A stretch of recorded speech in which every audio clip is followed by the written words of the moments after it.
আজ আমি যে গল্প বলতে যাচ্ছি তা আসলে কোনো গল্প বা কল্পকাহিনী নয়, বরং এমন একজন মানুষের বাস্তব ঘটনা যে কয়েক বছর আগে আমাদের মতোই এই দুনিয়াতেই ছিল, কিন্তু হঠাৎ এক রহস্যময় ঘটনা ঘটে আর তারই বাসার ওয়াশরুমে পাওয়া যায় তার লাশ। তার নাম গৌরব তিওয়ারি, যে ছিল ভারতের প্রথম প্যারানর্মাল ইনভেস্টিগেটর। বাংলায় বলতে গেলে সে এমন এক দুনিয়ার অস্তিত্ব টের পেত যা আমাদের জন্য আজও এক রহস্য। কে এই গৌরব তিওয়ারি, আর তার সাথে অদৃশ্য দুনিয়ার কিসের সম্পর্ক ছিল, আর কেনই বা তার মৃত্যু আজও সবার কাছে এক অমীমাংসিত রহস্য? এই সকল প্রশ্নের উত্তর জানতে আপনাদেরকে নিয়ে যাব রহস্যে মোড়ানো, গা হিম করার মতো হরর থ্রিলে ভরা সত্য ঘটনা থেকে অনুপ্রেরণা নিয়ে বানানো সম্প্রতি মুক্তিপ্রাপ্ত web series Bhay, the Gaurav Tiwari mystery. আজকের ওয়েব সিরিজ এতটা ভয় আর রহস্যে ঘেরা যে আপনি যদি খুব সাহসীও হন তবুও ভয় আপনাকে পেতেই হবে, কারণ আজ আমরা যা দেখতে চলেছি বাস্তবে তা গৌরবের সাথে হয়েছিল। তাই সাবধান। কিন্তু তবে এটা নিশ্চিত, এই গল্পে একবার ঢুকলে বেঁচে ফেরা সত্যিই মুশকিল।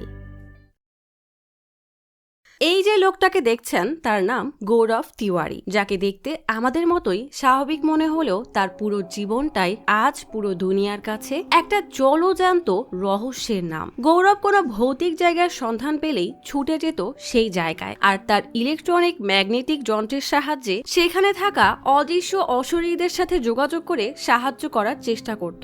একদিন হঠাৎই পুরো দেশের ব্রেকিং নিউজে বলা হয় ইন্ডিয়ার প্রথম প্যারানর্মাল অ্যাক্টিভিস্ট গৌরব তিওয়ারি, যে প্যারানর্মাল ফিল্ডকে সবার সামনে পরিচয় করিয়ে দিয়েছিল, বিজ্ঞানকে ব্যবহার করে অশরীরদের সাথে যোগাযোগ করার চেষ্টা করত, তার নিজেরই রহস্যময় মৃত্যু হয়েছে। এই খবরে পুরো দিল্লি শহর যেন অজানা এক আতঙ্কে কেঁপে ওঠে। সময়টা 2016 সালের জুলাই মাসের। নিউ দিল্লির সাফদারগঞ্জ হাসপাতালে গৌরবের লাশের পোস্টমর্টম করা শেষে ডক্টর বলে দম বন্ধ হওয়ার কারণে তার মৃত্যু হয়েছে, কিন্তু গলায় যে কালো আঘাতের চিহ্ন দেখা যাচ্ছে এটা কেমন যেন অদ্ভুত ধরনের, মনে হচ্ছে কারোর আঙ্গুল বা হাতের ছাপ। আর যে তোয়ালে দিয়ে সে তার গলা চেপেছে তাতেও এমন কিছু ছিল না, যার জন্য এমন দাগ হওয়া সম্ভব। আমি গলা টিপে হত্যার এমন অনেক কেস দেখেছি, তবে এমন অদ্ভুত ধরনের ছাপ আজ প্রথম দেখলাম। তবে আমি যতটুকু জানি এই ছেলেটা বর্তমান সময়ের জনপ্রিয় ঘোস্ট হান্টার ছিল। গল্প চলে আসে 10 বছর আগে, 2006 সালের জুন মাসের নিউ দিল্লিতে। গৌরব কয়েকদিন পরেই তার ফ্লাইং কোর্স পূর্ণ করার জন্য লন্ডনের নটিংহামের ফ্লাইং ক্লাবে জয়েন হবে। তাই তার বন্ধু পাগ্গির বাড়িতে সবার সাথে পার্টি করতে এসেছে। সবার হঠাৎ কি মন চায় কে জানে, বাড়ির পেছনের প্রাচীন বটগাছের নিচে ওজা বোর্ড নিয়ে কোনো আত্মাকে ডাকতে বসে। মানে সুখে থাকলে ভূতে কিলায়, এদেরও সেই অবস্থা। অনেক ভাবনার পর ঠিক করা হয় তারা পাগ্গির দাদি কুসুম কুমারীকে ডাকবে। সবাই চোখ বুজে শান্ত হয়ে বসতেই একজন এক মনে কুসুম কুমারীকে ডাকতে থাকে। এদের এসব কাণ্ড দেখে একজন মজা করতে থাকলে আচমকাই গৌরব বোর্ডের উপরে টিকটা এক একটা করে অক্ষরের উপরে নিতে শুরু করে। আরেকজন দ্রুত সেটা নোট করতেই জানা যায় কুসুম কুমারীর আত্মা চলে এসেছে। সাথে সাথেই গৌরব তার ইন্ডেক্স আঙ্গুলটা মুঠ করে নেয়, আর একটা দমকা বাতাস তার মধ্যে ঢুকে যায়। চোখ খুলতেই এক দৃষ্টিতে তাকিয়ে বিভৎস অশরীরী কণ্ঠে বলে, আমি এই বাড়ির মালিক, তোমরা সবাই মিলে আমার সাজানো ঘরটাকে নরক বানিয়ে দিয়েছো। পার্টি করতে করতে ঘরের ফার্নিচার, পর্দা, এমনকি আমার সাধের নোটাকের কাপ সেটের 2টা কাপও ভেঙে ফেলেছো। বলেই আচমকাই পাগ্গির দিকে ভয়ানক দৃষ্টিতে তাকিয়ে বলে, তুই আজীবন অপদার্থই থেকে যাবি চাম্পু। সবাই ভয়ে নিঃশ্বাস নিতে পর্যন্ত ভুলে যায়। হঠাৎই গৌরব হেসে উঠলে সবাই বুঝে যায় সে আসলে মজা করছিল। সবার তো ভয়ে জানের পানি শুকানোর মতো অবস্থা হয়ে গিয়েছিল। বেশ রাতে পাগ্গি গৌরবের সাথে কথা বলতে এসে জিজ্ঞেস করে, তুই নিচে ওটা আসলেই কি মজা করছিলি? আমি কখনো তোকে দাদির বিষয়ে কিছুই বলিনি, তাহলে তুই নায়ের তাকের ওই কাপ সেটের কথা কিভাবে জানলি? আর এটাই বা কিভাবে জানলি যে দাদি আমাকে চাম্পু বলে ডাকতো? এসব যদি কাকতালীয় মনেও করে নি, তবুও চিন্তার বিষয় হলো আমার দাদির কোনো ছবি তুই দেখিসনি, তাহলে তার মতো অভিনয় করার সময় তুই ইন্ডেক্স আঙ্গুলটা এমন ভাবে ভাঁজ কেন করলি যেন সেই আঙ্গুলটার কোনো অস্তিত্বই নেই? কারণ এই দেখ, আমার দাদির ইন্ডেক্স ইন্ডেক্স আঙ্গুলটা কাটা ছিল। ভাগ্যের কথায় গৌরবের নিজের প্রতি কেমন যেন একটা সন্দেহ হয়। তাহলে কি সত্যি পাগির দাদির আত্মা তার উপর ভর করেছিল? এটা তো ছিল কেবল শুরু। হাজারো মাইল দূরে নটিংহামে গৌরবের সাথে এমন কিছু হতে যাচ্ছিল যেটা তার পুরো জীবন নিমেষেই বদলে দিয়েছিল। আজ গৌরবের সোলো ফ্লাইটের মাধ্যমে তার পাইলট হওয়ার স্বপ্ন পূরণ হবে, আর এটা বাস্তবের গৌরবের সোলো ফ্লাইটের দিনের ফুটেজ। সে কিছু একটা ভেবে বেশ নার্ভাস। তবে সোলো ফ্লাইটে যাওয়ার আগে একটা রীতি মানা হয়, তা হলো জুস দিয়ে গোসল। গৌরবের বন্ধুরা গৌরবের মাথায় জুস ঢেলে তাকে অভিনন্দন জানায়। সবাইকে বিদায় জানিয়ে গৌরব হাসি মুখে তার সোলো ফ্লাইট শুরু করে। প্রথমে সব স্বাভাবিক থাকলেও প্লেন যখনই মেঘের মধ্যে ঢোকে সাথে সাথেই জোরে ঝাঁকি দিয়ে সব মিটার কেমন যেন উল্টাপাল্টা কাজ করতে শুরু করে। গৌরব দ্রুত কন্ট্রোল রুমে থাকা রিয়াকে বিষয়টা জানাতেই রিয়া সব বন্ধ করে রিস্টার্ট দিতে বলে, কিন্তু গৌরব সব অফ করে অন করতে গেলে দেখে সামনের পাখাটাই আর অন হচ্ছে না। প্লেন ধীরে ধীরে নিচে নামতে শুরু করে। সিগন্যাল না পাওয়ার কারণে সে রিয়ার কোনো ইনস্ট্রাকশন ঠিকমতো শুনতেও পায় না। মৃত্যুকে সে যেন স্পষ্ট তার সামনে দেখতে পাচ্ছে। সাহায্যের জন্য হেডসেটে চিৎকার করতে থাকে। আচমকাই পেছন থেকে এক ক্যাপ্টেন তার কাঁধে হাত রেখে বলে, শান্ত হও, আমি সব সামলে নিব। গৌরব হকচকিয়ে জিজ্ঞেস করে, কে আপনি? এখানে আসলেন কিভাবে? লোকটা এসবের কোনো উত্তর না দিয়ে বলে, ফুয়েল মিক্সের বাটনে ঝামেলা হয়েছে, ওটা কয়েকবার টানো, এরপর আলতোভাবে নবের উপরে হাত রাখো। গৌরব নিজেকে শান্ত করে লোকটার কথা মতো লাল নব টানতেই প্লেন আবারও চলতে শুরু করে। গৌরব কোন রকমে প্লেন নিয়ে রানওয়েতে নেমে পেছনে ভালো করে তাকিয়ে দেখে সেখানে কেউ নেই। রিয়া ভয়ে ছুটে এসে বলে, তুমি তো আমাকে ঘাবড়ে দিয়েছিলে। তবে গৌরবের মাথায় অন্য চিন্তা, এই লোক কিভাবে আসলো আর গেল কোথায়? তাই প্লেনের হিস্টোরি জানতে কন্ট্রোল রুমে এসে ডকুমেন্ট চেক করে। রিয়া সব শুনে বলে, সবাই বলছে তুমি অতিরিক্ত টেনশনে হ্যালুসিনেট করেছো। তবে গৌরব জানে এটা মোটেও তার কোনো হ্যালুসিনেশন না। ডকুমেন্ট চেক করলে জানা যায় এই প্লেনটা 2 মাস আগেই রিপেয়ার করা হয়েছে। ফুয়েল মিক্সচারের যে লাল নবটা সেটা একটা ক্রাশ প্লেন থেকে নেওয়া হয়েছে। তবে কে ছিল সেই পাইলট? এই প্রশ্নের উত্তর জানতে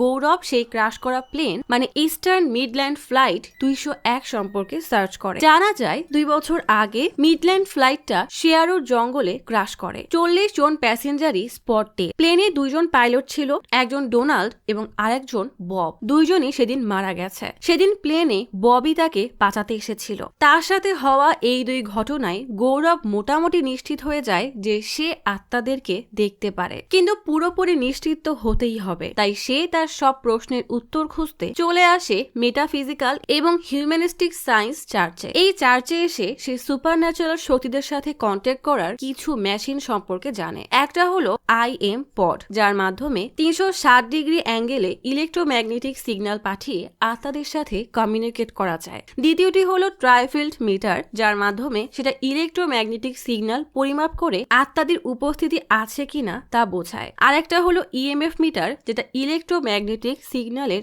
ACDC পরিমাপ করে আত্মাদের সাথে যোগাযোগে সাহায্য করে। এই সকল ইলেকট্রনিক জিনিস ব্যবহার করে এই চার্চের একটা বিশেষ সোসাইটি আত্মাদের সাথে কথা বলে। সোসাইটির 2 মেম্বার জুলিয়া আর কার্লের সাথে দেখা করে তাদেরকে নিজের সাথে হওয়া অদ্ভুত ঘটনার কথা জানাতেই গৌরবের আসলেই আত্মার সাথে কথা বলার শক্তি আছে কিনা দেখার জন্য এরা 2 জন গৌরবকে একটা ভৌতিক পরিত্যক্ত হাসপাতালে নিয়ে আসে, যেখানের মর্গের 10 নম্বর ক্যাবিনে নাকি ভয়ানক কিছু একটার অস্তিত্ব আছে। হাতে EMF রিডার, ক্যামেরা আর কানে ব্লুটুথ নিয়ে গৌরব বেশ সাহস নিয়ে ধীরে ধীরে সেই মর্গের 10 নম্বর ফ্রিজারের কাছে যায়। সময়টা ছিল 14 জানুয়ারি 2007। গৌরব সেই 10 নম্বর ফ্রিজারের কাছে আসতেই মনে হয় তাকে পিছন থেকে কে যেন দেখছে। ভয়ে সেদিকে তাকাতেই দেখে সেখানে কেউ নেই। তখনই তার EMF রিডারের রেড সিগন্যাল দেওয়া শুরু করে। আচমকাই পেছনে CCTV অন হলে দেখা যায় হাসপাতালের গাউন পরা এক নারী অবয়ব গৌরবের পেছনেই দাঁড়ানো। কিছু একটার উপস্থিতি টের পেয়ে গৌরব এই ঠান্ডায়ও দরদর করে ঘামতে থাকে। তবে পেছনে তাকিয়ে কাউকেই পায় না। ফোনের সিগন্যালও ডেড হয়ে যায়। আর কোনো উপায় না পেয়ে এখানে থাকা আত্মার সাথে কথা বলার জন্য গৌরব 10 নম্বর ফ্রিজারে উঠে শুয়ে পড়ে। সাথে সাথেই এক অদৃশ্য শক্তি ফ্রিজারের দরজা আটকে দিলে ভয়ে গৌরবের দম বন্ধ হয়ে আসে। বেশ কিছুক্ষণ ছটফট করার পর সে একদম শান্ত হয়ে যায়, কারণ ওপরে গৌরব নিজের প্রতিফলনের জায়গায় এক বিভৎস নারীর অবয়ব দেখছে। ভয়ে তার পুরো শরীর ঠান্ডা হয়ে যায়, তবুও শান্ত কণ্ঠে বলে, মরিন, আমি তোমাকে সাহায্য করতে এসেছি। সাথে সাথে ফ্রিজারের দরজাটা খুলে যায়। মরিনকে আর দেখা যায় না। গৌরব দ্রুত ফ্রিজার থেকে নেমে যেতেই দেখে সেখানে একটা ব্রেসলেট রাখা। সেই ব্রেসলেট জুলিয়া আর কার্লকে দেখালে দুইজনেই হক চকিয়ে যায়, কারণ এটা মরিনের ব্রেসলেট। মরিনের সাথে অনেকে কথা বলার চেষ্টা করেও পারেনি, কিন্তু গৌরবের সাথে সে ঠিকই কমিউনিকেট করেছে। তার মানে গৌরবের মধ্যে আত্মাদের সাথে যোগাযোগ করার ক্ষমতা আছে, যেটা দুনিয়ার খুব কম মানুষের কাছেই আছে। গৌরবের সোলো ফ্লাইটের ঘটনা সম্পর্কে জানতে তার সিনিয়ররা তাকে ডাকলেও কেউ তার কথাকে বিশ্বাসই করতে চায় না। সবাই ভেবে নেয় এটা গৌরবের কোনো মানসিক রোগ। গৌরব চাইলে মিথ্যা বলে নিজের চাকরিটা বাঁচাতে পারত, কিন্তু তবুও সে জানায় এটাই তার সত্য। সে সত্যিই ক্যাপ্টেন ববকে দেখেছে। জীবিত থাকাকালে বব তার প্লেনের 40 জন প্যাসেঞ্জারকে বাঁচাতে পারেনি, কিন্তু মরার পর গৌরবকে বাঁচিয়েছে। তাই সে ববের আত্মাকে স্বীকার করে ববের অতৃপ্ত আত্মাকে মুক্তি দিতে চায়। দুনিয়ার নজরে এটা একটা পাগলামি, তাই গৌরবকে পাইলটের পরীক্ষায় ফেল করে দেওয়া হয়। 1 বছর পর গৌরব বাসায় এসে বাবা মাকে জানায় সে বুঝে গেছে সে আসলে প্যারানর্মাল ইনভেস্টিগেটর হতে চায়। ইন্ডিয়ায় তখন এসব বিষয় কেউ জানেই না, তাই বাবা ভাবে ছেলে পাইলটের মতো সম্মান আর হাই স্যালারির জব ছেড়ে ভূত তাড়ানোর তান্ত্রিক বাবা হবে। গৌরব বাবা আর মাকে শান্ত করিয়ে লন্ডন থেকে আনা প্যারানর্মাল ইনভেস্টিগেশনের যন্ত্র দেখিয়ে ভালো করে বুঝিয়ে বলে সেই হবে ইন্ডিয়ার সর্বপ্রথম প্যারানর্মাল ইনভেস্টিগেটর। সে লন্ডনের স্পেশাল সোসাইটি থেকে বিশেষ এই সায়েন্স শিখেছে, তার মধ্যে স্পেশাল পাওয়ারও আছে। বাবা এসব পাত্তাই দেয় না, সোজাসুজি জানিয়ে দেয় কাল থেকে সে তার বাবার নাট বল্টুর ফ্যাক্টরিতে কাজ শিখবে। পরের দিন বাবার কথায় বাধ্য হয়ে ফ্যাক্টরিতে আসলেও তার কি আর কাজে মন বসে। দুপুরে লাঞ্চ করার সময় হঠাৎ তার নজর পড়ে পেপারের হেডলাইনে, যেখানে লেখা গুরগাঁওয়ের হকিংস হোস্টেলের এক স্টুডেন্টের উপরে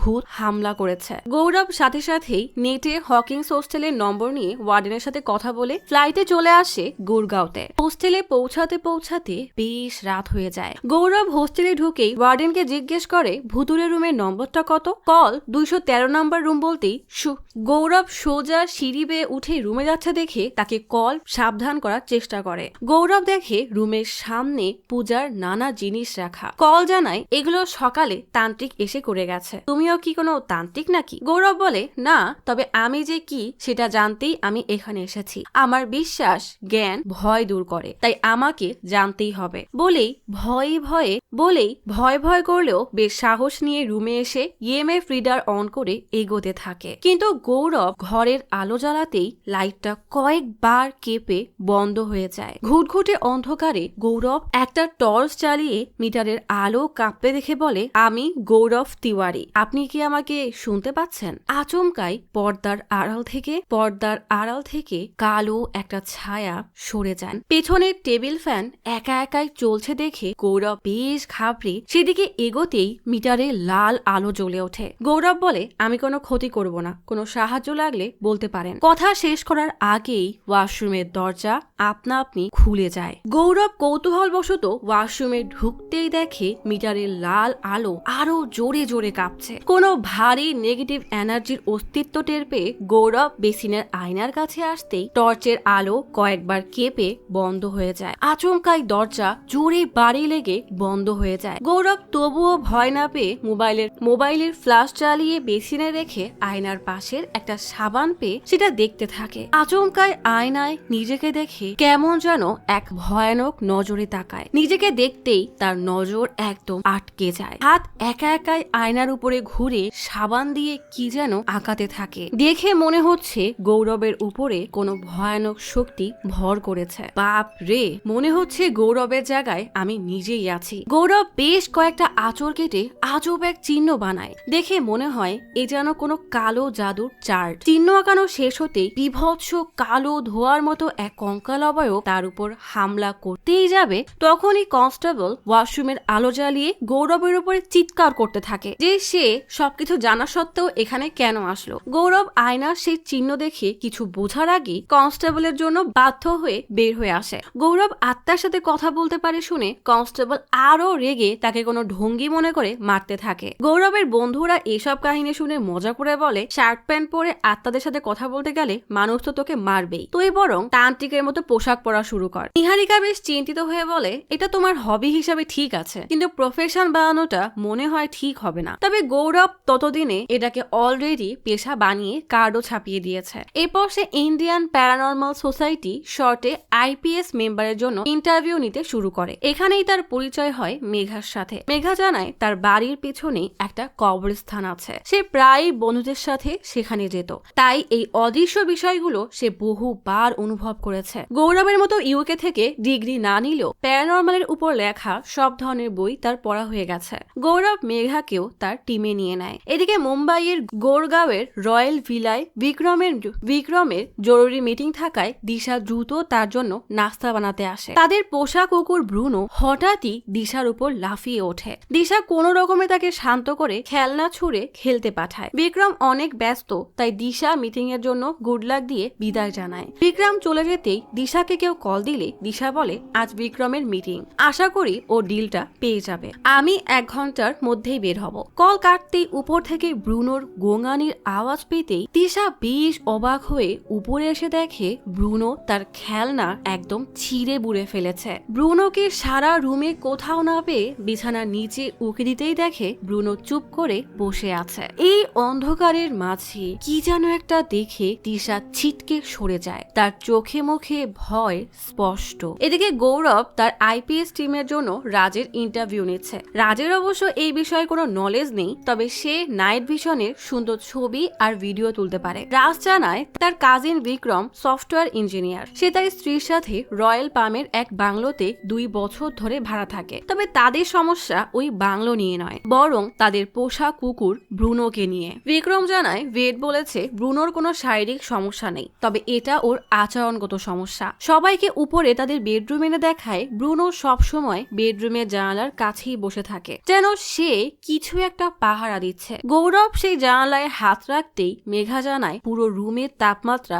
26 ডিগ্রি থাকলেও এই জানালার কাছে আসতেই একদম নিচে নেমে যাচ্ছে। এমনকি রাজের ক্যামেরার ব্যাটারি কিছুক্ষণ আগেই ফুল থাকলেও কয়েক মিনিটের মধ্যেই 25% শেষ হয়ে গেছে। সব দেখে গৌরব বলে এই রুমে কিছু একটা আছে। বিক্রম বলে দিশাও কারোর উপস্থিতি টের পেয়েছে, একবার নাকি নিজে দেখেছে। গৌরব বলে যেখানে আত্মা থাকে সেই জায়গার তাপমাত্রা কম থাকে, এই জন্য এই রুমের বাকি জায়গার তাপমাত্রা বেশি থাকলেও এখানে তাপমাত্রা কম। দ্বিতীয়ত রুমের ঘড়িটা বন্ধ, ক্যামেরার ব্যাটারিও লো হয়ে যাচ্ছে। আত্মারা যে কোনো এনার্জি সোর্সের উপরে প্রভাব ফেলে, তাই ব্যাটারি লো হয়ে যায়। তৃতীয়ত আমি তার উপস্থিতি অনুভব করতে পারছি। আর চতুর্থ পশু পাখির 6 সেন্স মানুষের থেকেও বেশি হয়, এই জন্যই ব্রুনো তার উপস্থিতি টের পেয়ে এমন উদ্ভট আচরণ করছে। তার মানে এখানে সত্যি একটা আত্মা আছে। দিশা জানায় বিক্রম সেদিন বাসায় বেশ দেরি করে ফিরেছিল। দিশা তাকে খাবার খেতে বলে টিভি বন্ধ করে ফোন চেক করে পাশে রেখেই লাইট অফ করে ঘুমিয়ে পড়ে।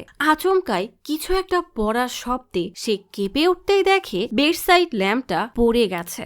আচমকাই তখন টিভি চালু হয়ে যায়। টিভিতে একটা মেয়েকে মারার ভিডিও দেখে দিশা পাশে তাকাতেই দেখে ব্রুনোর পায়ের নিচে রিমোট পড়ে টিভি অন হয়ে গেছে। বিরক্ত হয়ে টিভি অফ করে শুয়ে পড়তেই ব্রুনো চলে যায়। দিশা অনুভব করে কে যেন তার কম্বল টেনে নিচ্ছে। ব্রুনোর কাজ ভেবে পাশে তাকাতেই দেখে সেখানে কেউ নেই, তাই আবারও সামনে ফিরে চোখ বুঝতেই যাবে আচমকাই বিভৎস পোড়া এক চেহারা তার মুখের সামনে চলে আসে।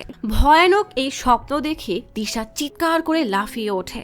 আচমকাই টিভি চালু হয়ে যায়, আবারও সেই মেয়েকে মারার ভিডিও দেখানো হয়। দিশা পাশে তাকাতেই দেখে সত্যি সত্যি ল্যাম্পটা মেঝেতে পড়ে আছে। বিক্রম দৌড়ে আসতেই ব্রুনো কেন যেন ওই জানালার কাছে গিয়েই এক নাগারে চিৎকার করতেই থাকে। সেই রাতের পর থেকে ব্রুনো ওই জানালা থেকে সরেনি। গৌরব জানায় ওই রুমে যে আত্মা আছে ব্রুনো তাকে ওই জানালা থেকে আসতে দেখেছে, এই জন্যই আপনাদেরকে প্রোটেক্ট করতে ব্রুনো জানালা থেকে সরছে না। তবে কে এই আত্মা সেটা জানতে গৌরব বিক্রম আর মেঘার সাথে এই বাড়ির মালিক পারিকের সাথে দেখা করতে আসে। পারিক তো শুনেই বিরক্ত হয়ে যায়, কারণ সে আগে ওই বাড়ি থাকতো, বিক্রমরাও 2 বছর ধরে আছে, তাহলে আচমকাই এই আত্মা কোথা থেকে আসবে। মেঘা জানায় 4 বছর আগে ওই বাংলোতে এক ছেলে নিজেকে আগুনে পুড়িয়ে শেষ করে দেয়। এই খবরের বিষয়ে আপনি কি বলবেন? পারিক জানায় ছেলেটার নাম অভি ঘোষ। সে কলকাতা থেকে এসেছিল, পেশায় ছিল পেইন্টার। হঠাৎ একদিন প্রতিবেশী কল দিয়ে জানায় ঘরের মধ্যে আগুন দেখা যাচ্ছে। পুলিশ তদন্ত করে জানায় ছেলেটা নিজে নিজেকে আগুনে পুড়িয়ে শেষ করে দিয়েছে। ব্যাস, এখন তোমরা এসব কথা বাইরে ছড়ালে ক্ষতি তো আমার হবে, তাই না? ও বাসায় এমন কিছুই নেই। গৌরব বলে, সেটা না হয় আপনি আজ নিজ চোখেই দেখবেন। পারিকের ইচ্ছা না থাকা সত্ত্বেও এদের সাথে আসে। রাজ পুরো ঘরে ক্যামেরা লাগায়। গৌরব ইএমএফ রিডার এগিয়ে অভিকের সাথে কথা বলার চেষ্টা করে। অভিককে উদ্দেশ্য করে বলে, এই ঘরে 2টা মোশন ডিটেক্টর আছে, যেটা তোমার এনার্জিকে ডিটেক্ট করতে পারবে। তুমি তাদের কাছে গেলে তারা বিপ বিপ আওয়াজ করবে, তাই তোমার উপস্থিতি বোঝাতে সেন্সারের সামনে দাঁড়াও। সাথে সাথেই বিপ করে শব্দ হয় আর পুরো রুম ঠান্ডা হতে শুরু করে। এরপর হঠাৎই অনেকগুলো বিপ শোনা যায়। গৌরব তার ইশারা বুঝে জানালা খুলতে গেলেই ব্রুনো চিৎকার করতে থাকে। বিক্রম দ্রুত ব্রুনোকে নিয়ে চলে গেলে গৌরব জানালা খুলে দাঁড়াতেই জোরে এক ধাক্কায় নিচে পড়ে যায়। রুমের সবাই গৌরব বলে চিৎকার করে ওঠে। না জানি গৌরবের সাথে এখন কি হতে চলেছে। গল্প চলে আসে বর্তমানে 2025 সালের মার্চ মাসের মুম্বাই। লেখক এবং সাংবাদিক আইরিন গৌরবের প্রথম কেসের বিষয়ে আর্টিকেল পড়ছে। তখনই আইপিএস এর সিড তাকে দেখা করার জন্য মেসেজ দিলে আইরিন আইপিএস এর অফিসে আসে। সিড আর রাজের সাথে পরিচিত হয়, তবে মেঘা আইরিনকে একদম সহ্যই করতে পারে না, কারণ আইরিন তার বেশ আগের এক আর্টিকেলে গৌরবকে ভণ্ড বলেছিল। আইরিন আসলে গৌরবের মৃত্যুর আসল রহস্যটা সমাধান করে সবার সামনে আনতে চায়, তাই তার জীবনী লেখার জন্য তার পরিচিত সবার থেকে গৌরবের ব্যাপারে শুনতে এসেছে। আইরিন জিজ্ঞেস করে, তোমাদের ধারণা মতে গৌরবের মৃত্যু হলো কিভাবে? মেঘা বেশ গম্ভীর হয়ে বলে, গৌরবের মৃত্যু কিভাবে হয়েছিল সেটা জানতে হলে তোমাকে আগে গৌরবের পুরো জীবন সম্পর্কে জানতে হবে। সেদিন গৌরব জানালা থেকে পড়ে যেতেই সবাই তাকে বাঁচাতে এসে দেখে গৌরব সানসেট ধরে ঝুলছে। মেঘা আর রাজ কোন রকমে তাকে টেনে তুললে দেখা যায় তার হাতে কালো একটা হাতের ছাপ। গৌরব বলে, আমি জানালা খুলতেই মনে হলো কি যেন আমাকে জোরে ধাক্কা দিয়েছে, তবে সে আমাকে মারতে চায়নি। এরপরেই অদৃশ্য এক হাত আমাকে টেনে তোলে। সে আসলে আমাকে সাবধান করছিল, কিন্তু আমি এটা বুঝতে পারছি না যে এই আত্মা 2 বছর এখানে থাকার পরও কিছুই করলো না। তাহলে এখন কি এমন হলো যে সে হঠাৎ এতটা রেগে গেছে? মা গৌরব থেকে এসব শুনে কলে জিজ্ঞেস করে, তুই কেন এত ভালো ভালো চাকরি বাদ দিয়ে এসব ভূত পেতের পেছনে পড়ে আছিস? এসব খুঁজতে খুঁজতে কোন দিন না কোন শয়তান আত্মা তোর পেছনে পড়ে যায়, তখন তাদেরকে কিভাবে সামলাবি? গৌরব মাকে ওয়াদা করে সে নিজেকে সাবধান রাখবে, তবে শেষমেশ সে কি তার ওয়াদা রাখতে পেরেছিল? যাই হোক, হঠাৎ সেই রাতে বিক্রমের কলে সবাই ছুটে আসে। ব্রুনোর অবস্থা খুবই খারাপ, জানালার কাঁচ ভেঙে পড়ে আছে। ইএমএফ রিডারে রেড লাইট জ্বলতে থাকে। ফোন বেজে উঠতেই বিক্রম কল রিসিভ করতে গেলে ফোনটা এত গরম হয়ে যায় যে সে ফোনটা ছুঁড়ে ফেলে। গৌরব রুমাল পেঁচিয়ে ফোনটা কান থেকে দূরে নিয়ে হ্যালো বলতেই কলটা কেটে যায়। ব্রুনোর অবস্থা খারাপ হচ্ছে দেখে গৌরব অভিককে অনুরোধ করে যেন সে ব্রুনোকে ছেড়ে দেয়। ব্রুনো একটা নিরীহ পশু। কিছুক্ষণ পর সব শান্ত হয়ে গেলে বিক্রম অ্যাম্বুলেন্সে ব্রুনোকে নিয়ে চলে যায়। পরের দিন সকালে দিশা বাসায় একা কিচেনে কাজ করতে করতে সে ফোনে কথা বলছিল। ফ্রিজটা ঠিকমতো লাগানোর আগেই লক্ষ্য করে ওয়াশিং মেশিন একা একাই চালু হয়ে গেছে, ওভেনও চালু, জুসারও অন, এমনকি চুলাও একা একাই চলছে। টিভি একা একা চালু হয়ে জোরে শব্দ হচ্ছে। দিশা ভয়ে রীতিমতো কাঁপতে থাকে। জোরে চিৎকার করতেই সব হঠাৎই স্বাভাবিক হয়ে যায়। তখনই দেখা যায় ফ্রিজের মধ্যে থেকে পোড়া 2টো হাত বেরিয়ে আসছে। বিভৎস এই দৃশ্য দেখে দিশা ক্যাবিনেটের উপরে ছিটকে পড়ে, জোরে জোরে হাঁপাতে শুরু করে। আবারও সব শান্ত হয়ে যায়। আর তখনই দিশার কানের কাছে একটা পোড়া বিভৎস মুখ এসে কি যেন বলে চলে যায়। দিশা ভয়ে একদম শান্ত হয়ে যায়। কিছুক্ষণ পর গৌরব এসে ফ্রিজটা ভালো করে দেখে দিশাদের বেডরুমে আসে। গৌরব বলে, সকালে অভিকের বাবা মায়ের সাথে কথা বলে জানতে পেরেছি অভিকের একটা গার্লফ্রেন্ড ছিল, যে অভিকের পিঠ পিছে অভিকের বেস্ট ফ্রেন্ডের সাথে রিলেশন করে অভিককে ধোকা দেয়। অভিক সেটা জানতে পেরে এই বাড়িতেই নিজেকে শেষ করে দেয়। বিক্রম আর তুমি এতদিন অভিকের আত্মার উপস্থিতি টের পাওনি, কারণ হয়তো তোমাদের দুইজনকে একসাথে দেখে অভিকও অনেক হ্যাপি ছিল। তাহলে তোমার আর বিক্রমের মধ্যে এমন কি হয়েছে যে অভিক এতটা রেগে গেছে? গত রাতে যখন তোমার ফোন বাজছিল সেখানে লেখা ছিল নিধি নিউ, কিন্তু যখন কলটা রিসিভ করি তখন অপর পাশ থেকে ছেলে কণ্ঠ শুনেছি যে আমার কথা শুনে কল কেটে দিয়েছে। এবার তুমি সত্যি করে বলো তোমার সাথে কারো রিলেশন চলছে? দিশা বেশ ঘাবড়ে বলে, ছেলেটা বিক্রমের বেস্ট ফ্রেন্ড। বিক্রম এই কথা না জানলেও অভিক ঠিকই জানে। তার সাথে হওয়া ঘটনা আবারও ঘটছে দেখে সে এতটা রেগে গেছে। দিশার মনে পড়ে এই জন্যই আজ সকালে অভিকের আত্মা আত্মা তার কানে কানে বলেছিল তুই একটা ধোঁকাবাজ। সেদিন বিক্রমকে বিদায় দেওয়ার পর সে যখন তার বয়ফ্রেন্ডকে কল দেয় তখন সে ব্রুনোর পাশে অভিকের আত্মাকে দেখেছিল। এমনকি সেই রাতেও সে তার বয়ফ্রেন্ডকে মেসেজ দিয়েছিল। এই জন্যই অভিক তাকে ভয় দেখায়। গৌরব বলে তার সাথে যা হয়েছে সেটা যেন বিক্রমের সাথে না হয়। এই জন্যই অভিক এতটা রেগে গেছে। নিজের ভুলের কারণে ব্রুনোর আজ এই অবস্থা হয়েছে জেনে দিশা কান্না করতে করতে অভিকের কাছে ক্ষমা চায়। গৌরব বলে শুধু ব্রুনোর জন্য নয়, নিজের এবং বিক্রমের জন্য এসব এখানেই শেষ করে দাও। দিশা শুধরে যাওয়ার প্রতিজ্ঞা করতেই ব্রুনো সুস্থ হয়ে ফিরে আসে আর দিশা বিক্রমের কাছে ফিরে তীব্র অপরাধ বোধে কান্না করতে থাকে। তবে বিক্রম এর কিছুই বুঝতে পারে না। এইটুকু বলার পরই মেঘা জরুরি কল আসায় তাদের সবাইকে এখনই বের হতে হবে বলে আইরিনকে পরে আবারও আসতে বলে। আইরিন জিজ্ঞেস করে তোমরা কি বলতে পারবে 7 জুলাইয়ের সকালে গৌরবের বাসায় কি হয়েছিল? আমি সেটা জানার জন্যই গৌরবের কলেজ ফ্রেন্ড নিহারিকাকেও জিজ্ঞেস করেছিলাম। শুনেছিলাম মারা যাওয়ার 1 মাস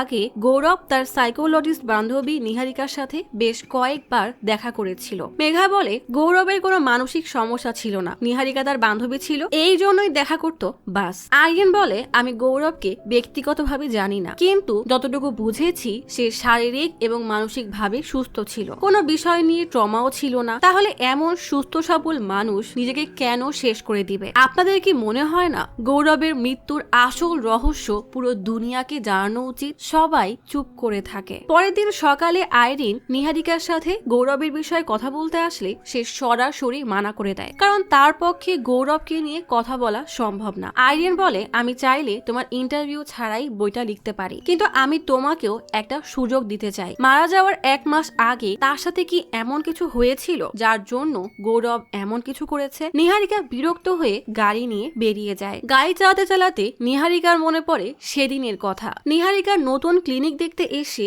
গৌরব অনেক খুশি ছিল। সময়টা গৌরবের মৃত্যুর 1 মাস আগে। গৌরবের মুখে হাসি থাকলেও কেমন যেন একটা চিন্তার ছাপ ছিল। নিহারিকা সেই বিষয়ে জিজ্ঞেস করলেও গৌরব বিষয়টা এড়িয়ে যাওয়ার চেষ্টা করে। নিহারিকা তবুও জিজ্ঞেস করলে গৌরব জানায় সে এই পর্যন্ত অনেক হন্টেড কেস সলভ করেছে, তাদের মধ্যে থেকেই একটা আত্মা ফিরে এসেছে। গৌরবের মনে পড়ে একদিন সে তার রুমে ভয়ে কাঁচুমুচু হয়ে বসেছিল। হঠাৎই আয়নায় দেখে তার পেছনে রাখা আইপিএস মেম্বারদের ছবির ফ্রেমের কাঁচ একা একাই ভেঙে যাচ্ছে। ভয়ে তার চোখ বড় বড় হয়ে যায়। নিহারিকা ভাবে এসব হয়তো গৌরবের ভ্রম, কিন্তু গৌরব জানায় এখন ভয় পেলেও কি আর না পেলেও বা কি, খুব ভয়ানক কিছু একটা হতে চলেছে। গল্প চলে আসে 7 জুলাই গৌরবের মৃত্যুর দিনে। গৌরব কোথাও যাওয়ার জন্য ব্যাগ গোছাতে গোছাতে রাজকে কল দিয়ে জিজ্ঞেস করে একটু পরের ফ্লাইটে সে মুম্বাইতে আসবে, তোমরা 3 জন ঠিক আছো তো? তখনই মা এসে গৌরবের কাঁধে হাত রাখতেই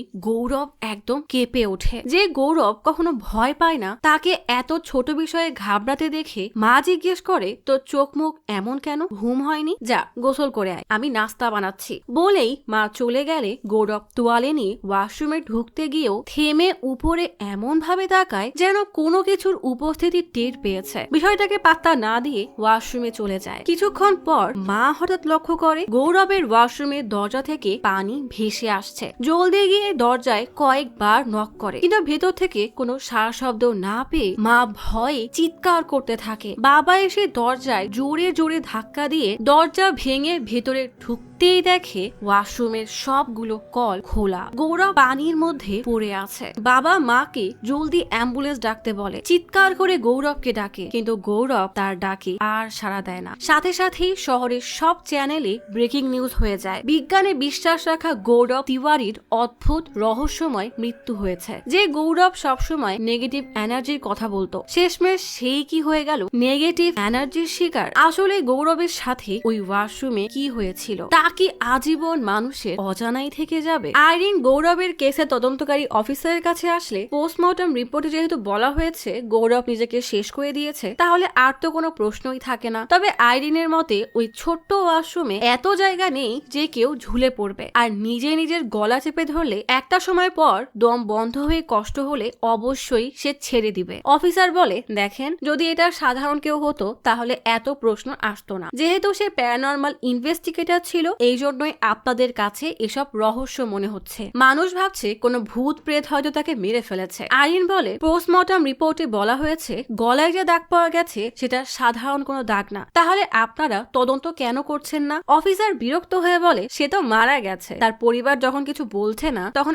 আপনাদের এত সমস্যা কিসের? আইরিন বুঝে যায় এরা কোনো সাহায্য করবে না, তাই আর কিছুই বলে না। বাসায় ফিরে আইরিন গৌরবের ভিডিও দেখতে বসে। তখনই কলিং বেল বাজে। লুকিং গ্লাস থেকে কাউকে দেখে আইরিন রীতিমতো আটকে ওঠে। জোরে জোরে চিৎকার করে বলে, চলে যাও, না হলে আমি পুলিশে কল করব। কিছুক্ষণ পর ভয়ে ভয়ে দরজা খুলে দেখে সেখানে কেউ নেই। সকালে আইরিন গৌরবের টিমমেটদের সাথে কথা বলতে আসলে সেখান থেকে কিছুটা দূরে দাঁড়িয়ে তার এক্স রুমমেট শর্মিলা তাকে এক নাগারে কল দিতেই থাকে। আইরিন বিরক্ত হয়ে তার সাথে কথা বলতে গেলে শর্মিলা জানায় গতকাল রাতে সে মানিশকে স্বপ্নে দেখেছে। আইরিন রেগে বলে, দেখো আমি এখন কাজে আছি, কাল তোমার সাথে এই ব্যাপারে কথা বলবো, 11টায় ক্যাফেতে এসো। আইরিন ফিরে এসে সিডকে জিজ্ঞেস করে, তুমি এই দলে যুক্ত হলে কিভাবে? সিড আর রাজ দুজনেই হেসে বাছুয়ার নাম নেয়। গল্প চলে আসে অতীতে। গৌরবদের কাছে তেমন কোনো কেস ছিল না, যার জন্য তাদের টাকা পয়সারও তেমন ইনকাম ছিল না। এসব নিয়ে কথা বলতে বলতে সিড আর তার বন্ধু নিরাজ একটা কেস নিয়ে আসে। সিড সেদিন এসেছিল ভিকটিম হয়ে, কিন্তু সেখান থেকেই সিড এই টিমের সাথে কাজ করছে। সিড জানায় এক্সামে ফেল হওয়ার পর মন ভালো করতে তারা 3 বন্ধু পুনে থেকে খান্দালার রাজমাছি ঘুরতে গিয়েছিল। মাঝপথে হঠাৎই সিড খেয়াল করে একটা বাচ্চা ছেলে রাস্তার মাঝে দাঁড়িয়ে আছে। ভয়ে জোরে চিৎকার করতেই বিবেক আর নিরাজ জোরে ব্রেক করে। সিড পেছনে তাকিয়ে দেখে বাচ্চাটা এখনো মাঝপথেই দাঁড়িয়ে তার দিকে ভয়ানক নজরে তাকিয়ে আছে। কি হলো বোঝার আগে জানালার উপরে সেই সাদা চোখের বাচ্চাটা লাফিয়ে পড়ে। ভয়ানক এই দৃশ্য দেখে সিড রীতিমতো আটকে ওঠে। তবুও বিষয়টাকে মনের ভুল ভেবে 3 জন রিসোর্টে আসে। জার্নিতে খুব ক্লান্ত ছিল, তাই সবাই ডিনার করে ঘুমিয়ে পড়ে। গভীর রাত হয়ে যায়, ঘড়িতে 2টা বাজে। হঠাৎ তখনই জোরে জোরে দরজা ধাক্কানোর শব্দ শুনে সিড বেশ অবাক হয়ে দরজা খুলতেই দেখে সেখানে কেউ নেই, কিন্তু সামনে বেশ দূরে সাদা চোখ দিয়ে সেই বাচ্চাটা তার দিকেই তাকিয়ে আছে। ভয়ে কাঁপতে কাঁপতে সিড জোরে দরজা আটকাতেই বিবেক আর নিরাজ লাফিয়ে ঘুম থেকে উঠে জিজ্ঞেস করে, কি হয়েছে তোর? সিড সেই বাচ্চার কথা বলতেই বন্ধুরা তাকে পাত্তাই দেয় না। হঠাৎই ওয়াশরুমের ভেতর থেকে শব্দ আসতে থাকে। নিরাজ ধীরে ধীরে চেক করতে গেলে হঠাৎ আলমারির ভেতর থেকে শব্দ পায়। আলমারি খুলে দেখে সেখানে কিছুই নেই, কিন্তু আচমকাই সেই বাচ্চাকে আলমারিতে দেখে 3 বন্ধু তৎক্ষণাৎ তলপা তলপি গুছিয়ে এক দৌড়ে পালিয়ে আসে। কিন্তু গল্প এখানেই শেষ হয়নি, বরং এটাই ছিল তাদের ভয়ের শুরু। গাড়ি চালাতে চালাতে লুকিং গ্লাসে তাকাতেই নিরাজ দেখে বাচ্চাটা গাড়ির পেছনেই বসা। সেও যেন এদের সাথে চলে এসেছে। সেদিন থেকে শুরু করে তারা এখন সব সময় ওই আত্মাকেই দেখতে পায়। এমনকি গৌরবের কাছে আসার সময়ও তারা গাড়িতেই বাচ্চাটাকে দেখেছে। মেঘা আর রাজ দ্রুত নিচে নেমে ইএমএফ মেশিন দিয়ে চেক করতে আসে, তবে তেমন কিছুই পায় না। সিড ঠিক বুঝতে পারে না যে ওই বাচ্চাটা তাদের পিছু কেন করছে। মেঘা বলে, পঞ্চগিনীতে এমন কিছু কেস আছে, এদেরকে দুমছাল্লা বলে। এদের নিজেদের কোনো ঠিকানা থাকে না, তাই তারা মানুষের পিছু করে, এরপর মানুষের ঠিকানাকেই নিজের ঠিকানা বানিয়ে নেয়। গৌরব বলে, ওদেরকে ইগনোর করলে হয়তো আত্মাটা তোমাদের পিছু ছেড়ে দিবে। এদিকে বিবেকের বাসায় বিদ্যুৎ চলে যায়। বিবেক ফিউজ ঠিক করে রুমে আসতেই দেখে বিছানার নিচ থেকে কেমন যেন শব্দ আসছে। দ্রুত চেক করতে গিয়ে দেখে সেখানে কিছুই নেই, তবুও তার কেমন যেন সন্দেহ হয়। তাই চুপচাপ বসলে বিছানার নিচ থেকে একটা লাটিম বের হয়ে আসে। ভয়ে কাঁপতে কাঁপতে বিবেক পুরো রুমে একবার চোখ বোলাতেই দেখে পাশেই সেই বাচ্চার আত্মা বসা। বাচ্চাটা আচমকাই বিবেকের কাঁধে হাত দিলে বিবেক ভয়ে এক লাফে দরজার কোনায় গিয়ে পড়ে। আত্মা যত কাছে আসে লাইট ততবারই জ্বলতে নিভতে শুরু করে। বিবেক কাঁপতে কাঁপতে তার মাকে ডাকে। বিবেকের কান্না কান্না অবস্থা। আচমকাই আত্মাটা এসে বিবেকের গলা চেপে ধরে জোরে চিৎকার করতেই বিবেক ভয়ে চিৎকার দিয়ে ওঠে। পরের দিনই বিবেক, সিড আর নিরাজ হাঁপাতে হাঁপাতে গৌরবের কাছে আসে। গল্প চলে আসে বর্তমানে। শর্মিলা আইরিনকে বলে মানিশ আমাকে স্বপ্নে বলেছে তার রুম সার্চ করতে। সেই রুমে আমি এই বইটা পেয়েছি। সেখানে 94 নম্বর পেজে দুইটা লাইন হাইলাইট করা। লাইনটাতে কারো ধোকা দেওয়ার কথা লেখা দেখে শর্মিলা রেগে বলে তার মানে তুমি আমার ভাইকে ধোকা দিয়েছিলে, এই জন্যই মানিশ নিজেকে শেষ করে দিয়েছে। আইরিন বলে মানছি ও তোমার ভাই ছিল, কিন্তু এটা ঠিক না, আর যদি সত্যি এমন কিছু হয়ে থাকে তাহলে আমাকে এসব না বলে তোমাকে কেন বলছে। শর্মিলা রেগে বলে কারণ তুমি তো এসব বিশ্বাসই করো না, বলেই রেগে চলে যায়। আইরিন ফোনে মানিশের সাথে তার হাসি মাখা ছবিগুলো দেখে কান্না করে দেয়। বাইরে জোরে জোরে বিদ্যুৎ চমকাচ্ছে। আইরিন গভীর ঘুমে। তখনই মানিশের নম্বর থেকে কল আসে। আইরিন বেশ অবাক হয়ে কল রিসিভ করতেই দেখে মানিশ তার সামনেই বসা। সাদা বিভৎস চোখ দিয়ে তাকিয়ে জিজ্ঞেস করে কেমন আছো, তোমাকে অনেক মিস করি। হঠাৎই মানিশের সাদা চোখের উপরে কপাল থেকে টপ টপ করে রক্ত পড়তে থাকে। আইরিন হাত বাড়িয়ে তাকে ধরতে গেলেই আচমকায় গৌরব এসে তার কাঁধে হাত রেখে বলে না।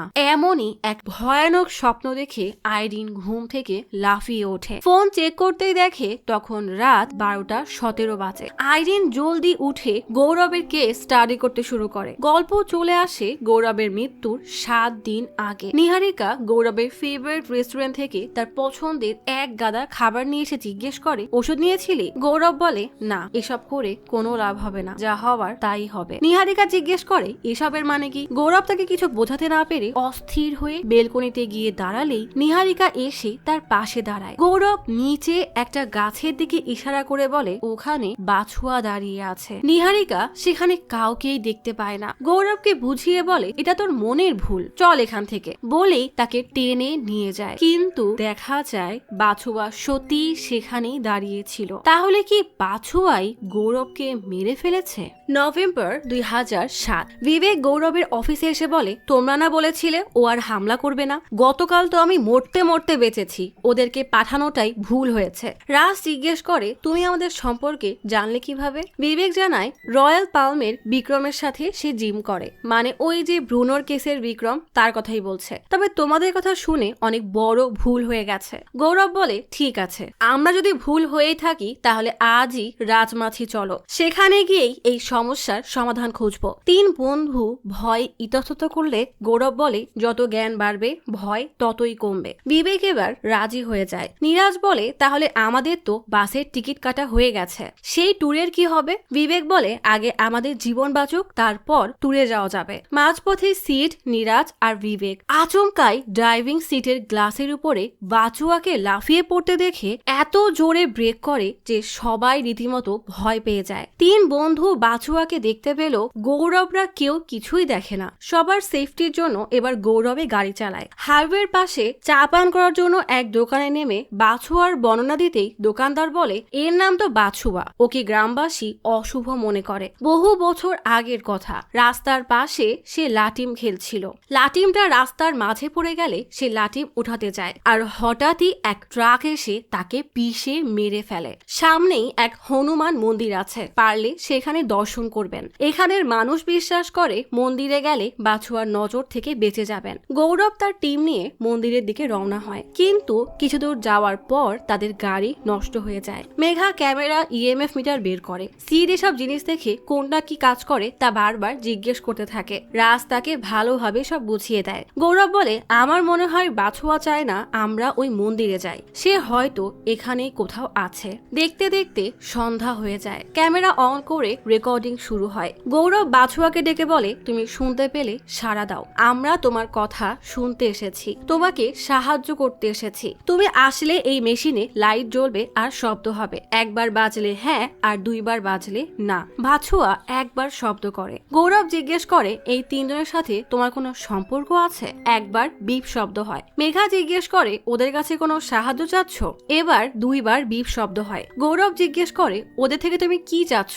তখনই 2 বার শব্দ হয়। মেঘা হুট করে বলে তাহলে ওদেরকে ভয় দেখানো বন্ধ করো। সাথে সাথেই বাছুয়া রেগে গেলে গাড়ির হর্ন আর লাইট একসাথে জ্বলতে নিপতে শুরু করে। 3 বন্ধু ভয়ে গুটিসুটি হয়ে দাঁড়ায়। গৌরব বাছুয়ার সাথে কথা বলার চেষ্টা করে, কিন্তু বাছুয়া রেগে মেশিনটাই ভেঙে ফেলে। গৌরব সবাইকে শান্ত হতে বলে। বিবেক গৌরবের পেছনে বাছুয়াকে দেখে ভয়ে চিৎকার করে উঠলে রাজ গিয়ে সেন্সার ক্যামেরায় দেখে, কারণ খালি চোখে বাছুয়াকে দেখা যাচ্ছে না। গৌরব দৌড়ে ক্যামেরায় গিয়ে দেখে বাছুয়ার মতো অবয়ব তাদের পেছনেই দাঁড়ানো। গৌরব গিয়ে বাছুয়ার সামনে বসতেই বাছুয়া শান্তভাবে তার কাঁধে হাত রাখে। গৌরব তাকে দেখতে না পেলেও ঠিকই অনুভব করতে পারে, তবে গৌরবের চেহারায় বিন্দুমাত্র ভয় নেই। বাছুয়া গৌরবের কানে কিছু একটা বলেই গায়েব হয়ে যায়। বিবেক জানায় বাছুয়া চলে গেছে। গৌরব কাউকে কিছুই বলে না যে বাছুয়া তাকে কি বলেছে।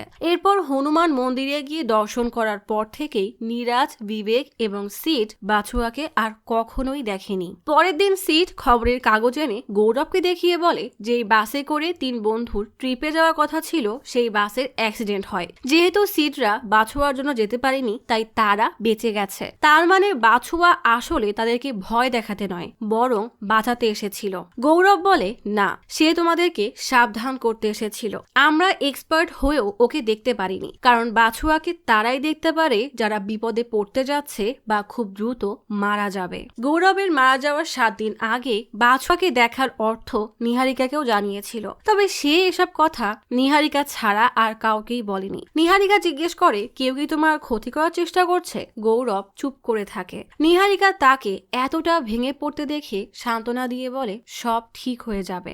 আইরিন এসব শুনে জিজ্ঞেস করে, সব বুঝতে পারলেও এটা বুঝতে পারছি না যে এসবে সিড কিভাবে এই টিমের সদস্য হলো। সিড জানায়, সিড যেদিন বাছুয়ার আসল রহস্য জানতে পারে সেদিনই সে এই টিমে জয়েন হওয়ার ইচ্ছা সবাইকে জানায়। সিডকে গৌরব বলে, এই ফিল্ডে কারোর কোনো ভবিষ্যৎ নেই, স্ট্রেস টেনশনে সারা দিন কাটবে। সিড সবকিছু মানতে রাজি ছিল, কারণ ইঞ্জিনিয়ারিং এ সে এমন ইন্টারেস্ট কখনোই পায়নি। সিডের সবকিছু বুঝতে প্রায় 6 মাস লেগে যায়। সিড বলে, এই 6 মাসে আমি অনেক রকমের কেস দেখেছি, কিছু সত্য ছিল, কিছু ছিল মিথ্যা, তবে সবচেয়ে বেশি থ্রিলিং আর ভয়ের ছিল মনোহরের হন্টিং হাউস। সেখানে হঠাৎ হঠাৎ বিদ্যুৎ চলে যেত এবং আজব সব শব্দ হতো। দিল্লির কারকোডমা কোর্টের কেস, যেখানে প্রতি রাত 11টায় কম্পিউটার আপনা আপনি অন হয়ে যেত।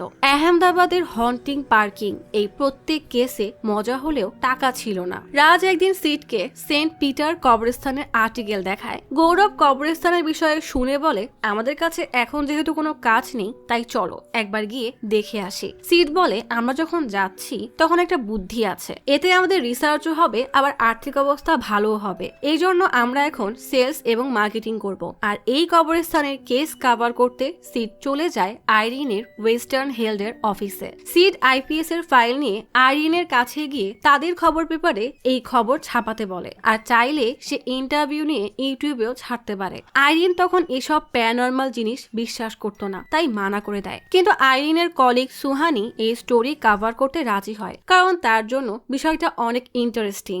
আইরিন বিরক্ত হয়ে উঠে যাওয়ার সময় ফাইলে গৌরবের ছবি দেখে কেমন এক নজরে যেন তাকায়। রাতে গৌরব আর তার টিম সুহানির সাথে কবরস্থানে আসে। কবরস্থানের কেয়ারটেকার জানায়, এখানে ব্রিটিশ আত্মা কোথা থেকে আসবে? কয়েকজন মাতাল নেশা করে ওরাই হয়তো এসব আত্মার কথা ছড়িয়ে বেড়ায়। আমিও অনেকবার দেখেছি, কিন্তু ওরা আমাকে ডিস্টার্ব করে না, তাই আমি ওদেরকে বিরক্ত করি না। গৌরব আর কথা না বাড়িয়ে কবরস্থানে সেই ব্রিটিশ মহিলার আত্মা দেখতে আসে। সুহানির তো ভয়ে গা ছমছম করে ওঠে। মেঘা বলে, এখানে কোনো রিডিং পাওয়া যাচ্ছে না। প্রথম রাতে তেমন কিছুই পাওয়া যায় না, দ্বিতীয় রাতও স্বাভাবিকভাবেই কেটে যায়। সেদিন ছিল 3 নম্বর রাত। সুহানি বিরক্ত হয়ে বলে, আমার সিনিয়র আইরিন ঠিকই বলেছিল, এগুলো সময় নষ্ট ছাড়া আর কিছুই না। তখনই অদ্ভুত শব্দ ভেসে আসে।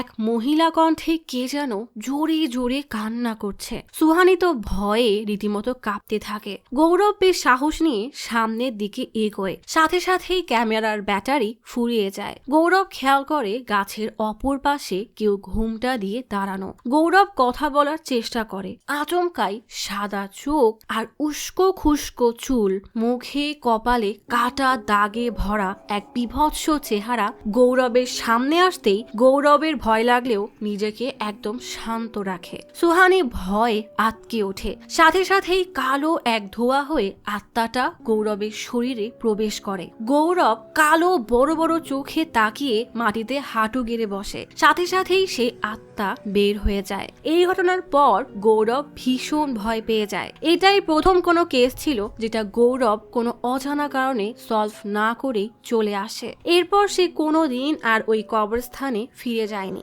আইরিন জিজ্ঞেস করে, এমন কেন? সে কি ভয় পেয়ে গিয়েছিল? মেঘা বলে না। রাজ বলে সেটা ভয়ই ছিল, আমিও চেহারায় প্রথমবারের মতো ভয় দেখেছিলাম। মেঘা পাল্টা উত্তর দেয়, যদি ভয় থেকেই থাকতো তাহলে সেটা ওই আত্মার নয়, বরং ওই কেস আমাদের পক্ষে সামলানো সম্ভব ছিল না, তাই সে ভয় পেয়েছিল। আইরিনের এসব বিশ্বাসই হয় না, তাই আবারও জিজ্ঞেস করে, আমি বুঝতে পারছি না ওইটুকু এক ওয়াশরুমে এত বড় একটা মানুষের মৃত্যু কিভাবে হয়। তোমাদের কি মনে হয় এটা কোনো আত্মার কাজ?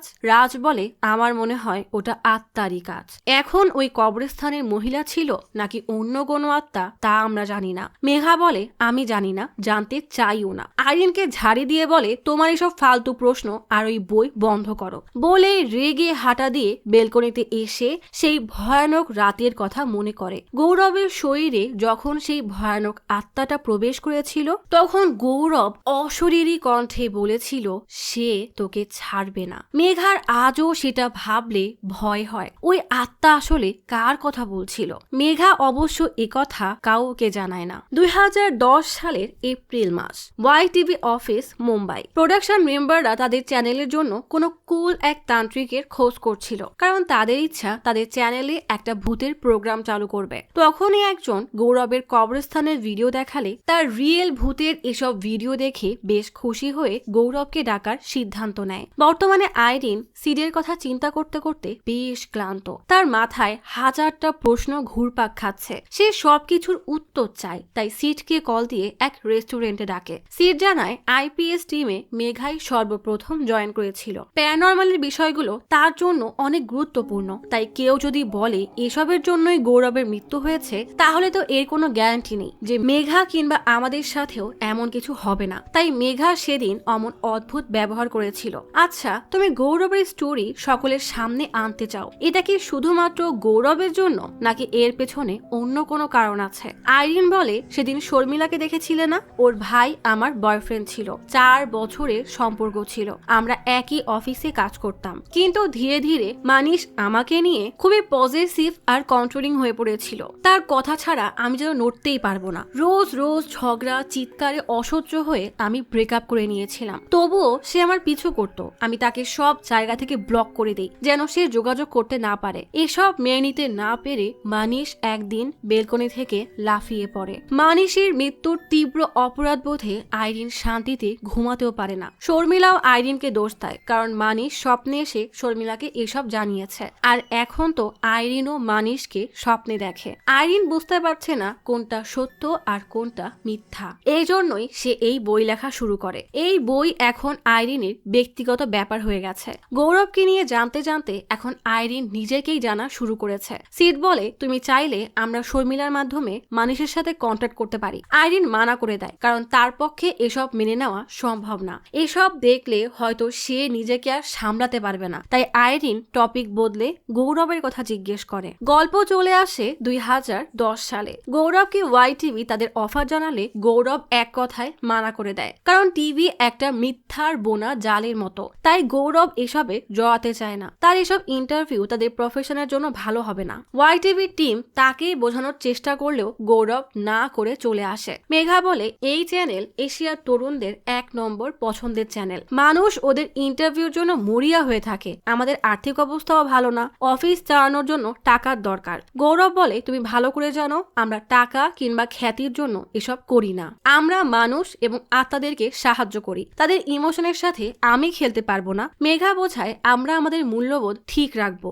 এটা শুধুমাত্র একটা মাধ্যম যার মাধ্যমে আরো বেশি বেশি মানুষের কাছে পৌঁছাতে পারবো। গৌরব বলে, সত্য কোনো দেখার জিনিস নয়, বরং তাকে খুঁজতে হবে, আর প্রত্যেক মানুষকে তার নিজের জার্নির মাধ্যমে সেটা খুঁজতে হয়। গৌরব তার বাসায় বেড়াতে আসলে বাবা মায়ের সাথে প্রতিবেশী বাল্লা আঙ্কেল আর আন্টি গল্প করতে এসে তারা তাদের মেয়ের একটা ইয়োগা অ্যাডে সাইড রোল পেয়েছে সেই ভিডিও দেখায়। গৌরব কফি বানাতে কিচেনে গেলে বাল্লা গৌরবের বাবাকে বলে, আমার মেয়ে মাত্র 3 মাসের মধ্যেই এত বড় একটা সুযোগ পেয়ে গেছে, সে ভালো টাকাও কামায়, আপনার ছেলেও তো মুম্বাই থাকে, তো তারও তো আজ কিছুই হলো না, শুনেছিলাম কি সব ভূত টুত ধরে বেড়াচ্ছে।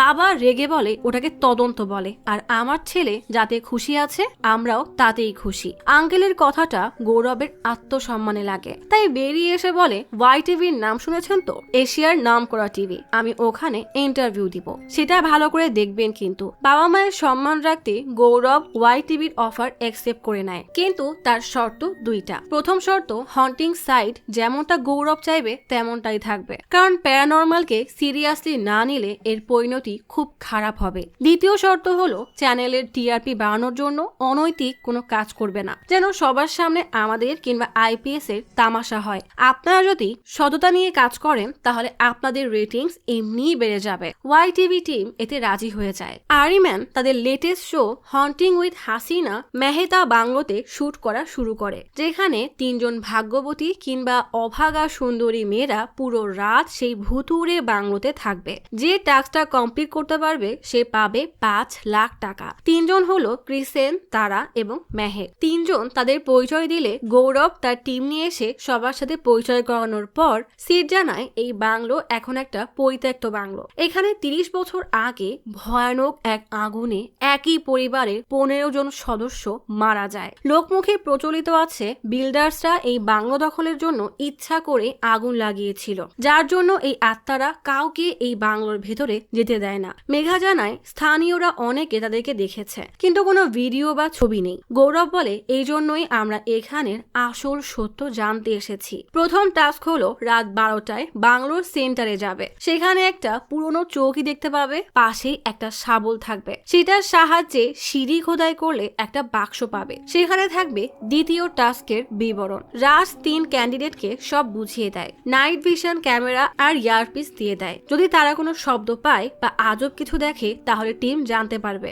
বাংলোর ভেতরেও ক্যামেরা লাগানো। 3 জন বেশ ভয়ে ভয়ে ভেতরে যায়। আচমকায় এক গাদা বাদুরের শব্দ আর দরজার খটখট শব্দ পেতেই 3 জন ভয়ে চিৎকার করে ওঠে। গৌরব বলে ভয়ের কিছুই নেই, তোমরা তোমাদের কাজ করো। চৌকি সরিয়ে শাবল নিয়ে সিঁড়ি ভাঙতেই একটা বাক্স পাওয়া যায়। বাক্স খুলতেই এতগুলো তেলাপোকা দেখে সবাই জোরে চিৎকার দেয়। বেচারা আরিমান এতেই ভয় পেয়ে যায়। খাম খুলে দেখে তারা চেকোটে লেখা কিচেনে গিয়ে কাঠ কেরোসিন দিয়ে পোড়াতে হবে। মেহেক বলে তাকে ছাদে গিয়ে কাপড় মেলাতে হবে। আর ক্রিসিয়ানের কাজ হলো বাংলোর পেছনে গিয়ে একটা দেওয়ালে কালো রং দিয়ে গোল চাকতি আঁকাতে হবে। আরিমান বলে এবার যে যার মতো কাজে চলে যাও। গৌরব বলে কারো যদি কখনো মনে হয় তার দ্বারা আর হবে না তাহলে জানাবে। সাথে সাথেই টিমের কাউকে পাঠিয়ে তাকে সেখান থেকে বের করে আনা হবে। 3 জন আলাদা হয়ে যার যার গন্তব্যের উদ্দেশ্যে যায়। 3 জনের চেহারায় আতঙ্কের ছাপ স্পষ্ট, তবুও তারা তাদের টাস্ক কমপ্লিটের জন্য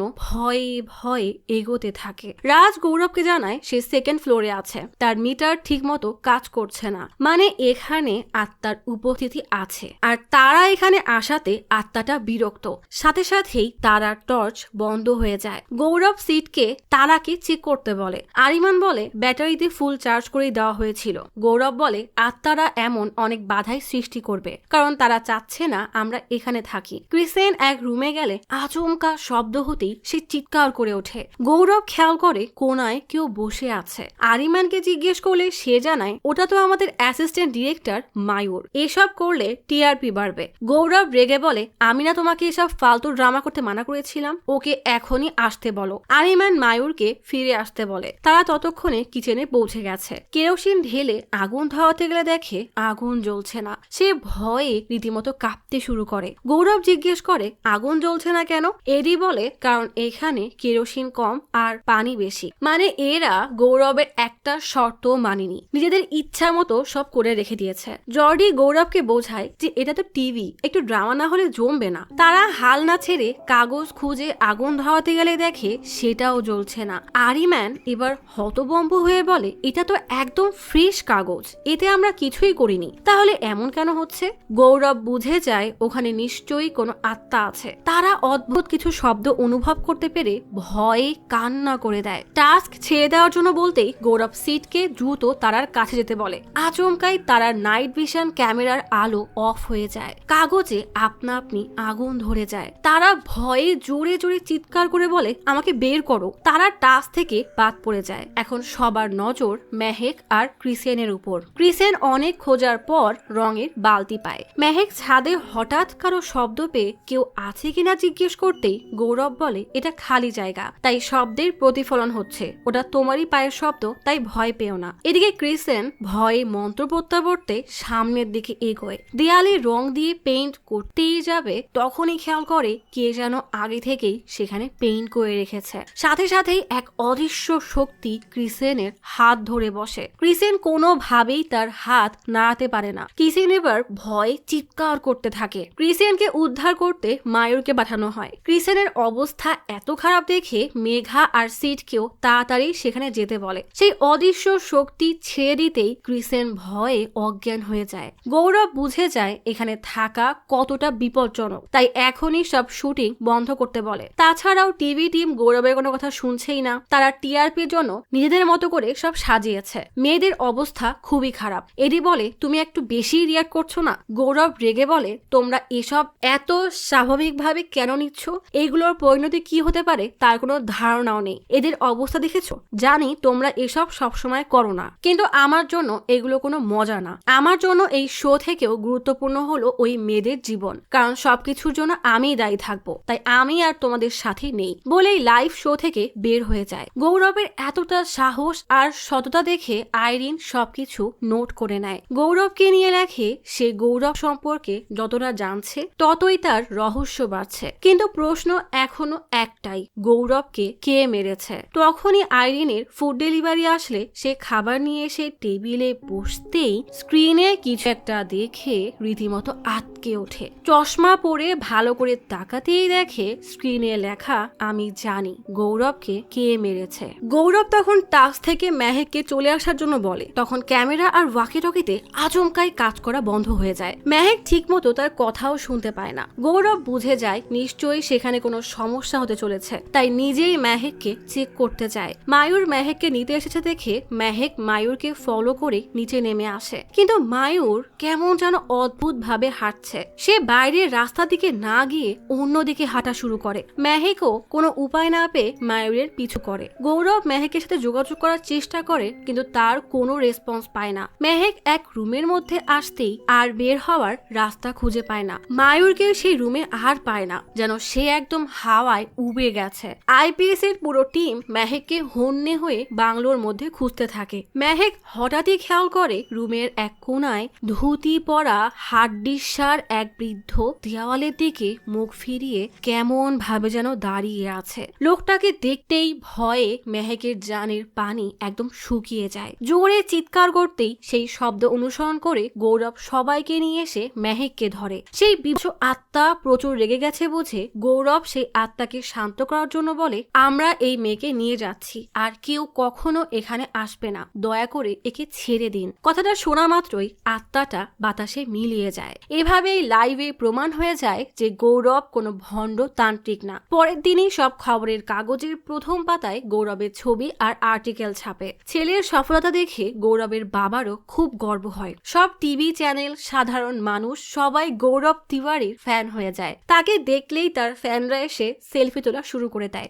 অবশেষে গৌরব তার কাজের মূল্যায়ন পেতে শুরু করেছে। বর্তমানে আইরিন আইপিএস টিমকে তার ম্যাকবুকের সেই লেখার কথা জানাতেই সিড আর রাজ মিটার চেক করে দেখে আইরিনের ফ্ল্যাটে কোনো সিগন্যাল নেই। আইরিন ঠিক বুঝতে পারে না 1 মিনিটের মধ্যে এসব হলো কিভাবে। মেঘা বলে, এমনও হতে পারে সে গৌরবকে নিয়ে স্টাডি করার জন্য এমন হ্যালুসিনেশন করছে, নিজেই হয়তো টাইপ করে ভুলে গেছে। কিন্তু বাস্তবতা আর স্বপ্নের মধ্যকার পার্থক্যটা আইরিন ভালো করেই বোঝে। কৌতূহলবশত রাজ টাইপ করে, কে এসে? মেঘা বলে, তোর কি মনে হয় আত্মা উত্তর দিবে? রাজ বলে, চেষ্টা করতে তো আর সমস্যা নেই। সিড আইরিনের ফ্ল্যাটের সব রুমে ক্যামেরা লাগানোর কথা বললে আইরিন প্রচন্ড ঘাবড়ে কাঁধে ব্যাগ নিয়ে বলে, তোমাদের যা খুশি করো, আমার পক্ষে আর এখানে থাকা সম্ভব না, আমি আমার কাজিনের বাসায় যাচ্ছি। আইরিন শর্মিলার বাসায় গিয়ে তাকে ম্যাকবুকের লেখাটা দেখায়। গৌরবের নাম শুনতেই শর্মিলার মনে পড়ে মানিশ মারা যাওয়ার আগে গৌরবের সাথে দেখা করেছিল। সে আসলে গৌরবের ইন্টারভিউ নিতে চেয়েছিল,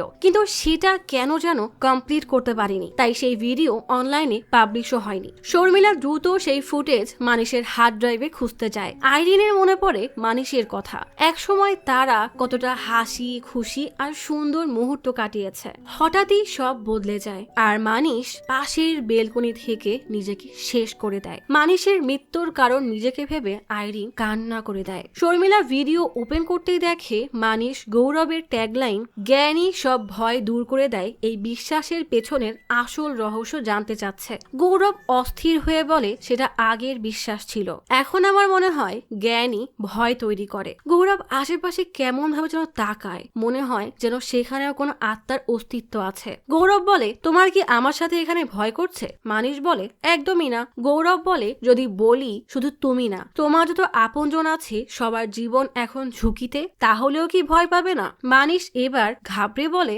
অবশ্যই পাবো। গৌরব বলে, দেখেছো, নতুন জ্ঞান তোমার মনে ভয় তৈরি করেছে, সেই জন্যই এখন আমার বিশ্বাস বদলে গেছে। যত বেশি জ্ঞান তত বেশি ভয়। আইরিন এই ভিডিও মেঘাকে দেখায়। গৌরব অস্থির হয়ে পডকাস্টের মাঝখান থেকে উঠে চলে যায়। গৌরবের নতুন এই বিশ্বাস নিয়ে মেঘা চিন্তায় পড়ে যায়। যে মানুষটা সারা জীবন একটা নীতি বিশ্বাস করলো, হঠাৎ কি এমন হয়েছিল যে গৌরবের পুরো জীবনের দৃষ্টিকোণটাই বদলে গেল? সে এমন কি জানতো যা আর কেউ জানতো না? দেখা যায় অতীতে গৌরবকে অদৃশ্য এক ভয়ানক শক্তি ভয়ে কাবু করে ফেলেছে।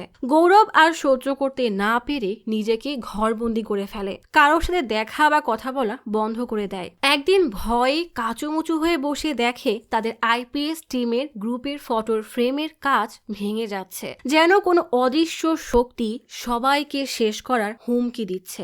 একমাত্র ছেলেকে হারিয়ে মা আজও শোক থেকে বের হতে পারেনি। তাই গৌরবের অ্যালবামের ছবি দেখে সেটা রাখতে গেলেই একটা ডায়েরি পড়ে যায়। সেটা তুলতে গিয়ে কিছু একটা দেখে মা হতবাক হয়ে দৌড়ে বাবার কাছে আসে।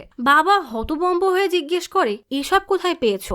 আসলে সেই চিরকুটে একটা ঠিকানা দেওয়া, ফ্ল্যাট 302, হন্টিং, মুম্বাই, ফেব্রুয়ারি 2011। গল্প চলে আসে 2011 সালের ফেব্রুয়ারি মাসে দাদার মুম্বাইয়ে বর্ষা কলোনির 302 নম্বর ফ্ল্যাটে। মধ্যবয়সী আশু তার বড় ভাই রবির সাথে থাকতে এসেছে। আশুর এই ফ্ল্যাটটা অনেক পছন্দ হয়। রাতে খাবার খেয়ে কিচেনে গেলেই খেয়াল করে ফ্লোরে তেলের দাগ পড়ে আছে। ভাইকে জিজ্ঞেস করলে সে জানায় অনেক চেষ্টা করে ওই দাগ উঠাতে পারিনি। আশু নিজেও কয়েকবার উঠানোর চেষ্টা করেছে, কিন্তু কোনো লাভ হয় না। হঠাৎই কালো রঙের জামা পরা কেউ তড়িৎ গতিতে হেঁটে যাওয়ার আভাস পেতেই আশুর কেমন যেন সন্দেহ হয়। তাই রবির সাথে কথা বলতে বলতে রুমের দিকে গেলে দেখে সেখানে কেউ নেই। বাইরে দরজা খোলার শব্দ পেয়ে এগিয়ে গিয়ে দেখে তার ভাই বাইরে থেকে আসছে। আশু হতবাক হয়ে জিজ্ঞেস করে, তুমি তো কেবলই ওই রুমে গেলে। রবি বলে, না তো, আমি তো বেলকনিতে ছিলাম। আশু রুমের দিকে ভয়ে ভয়ে তাকাতেই দেখে কালো জামা পরা, সাদা চোখ আর গম্ভীর চেহারার একটা মেয়ে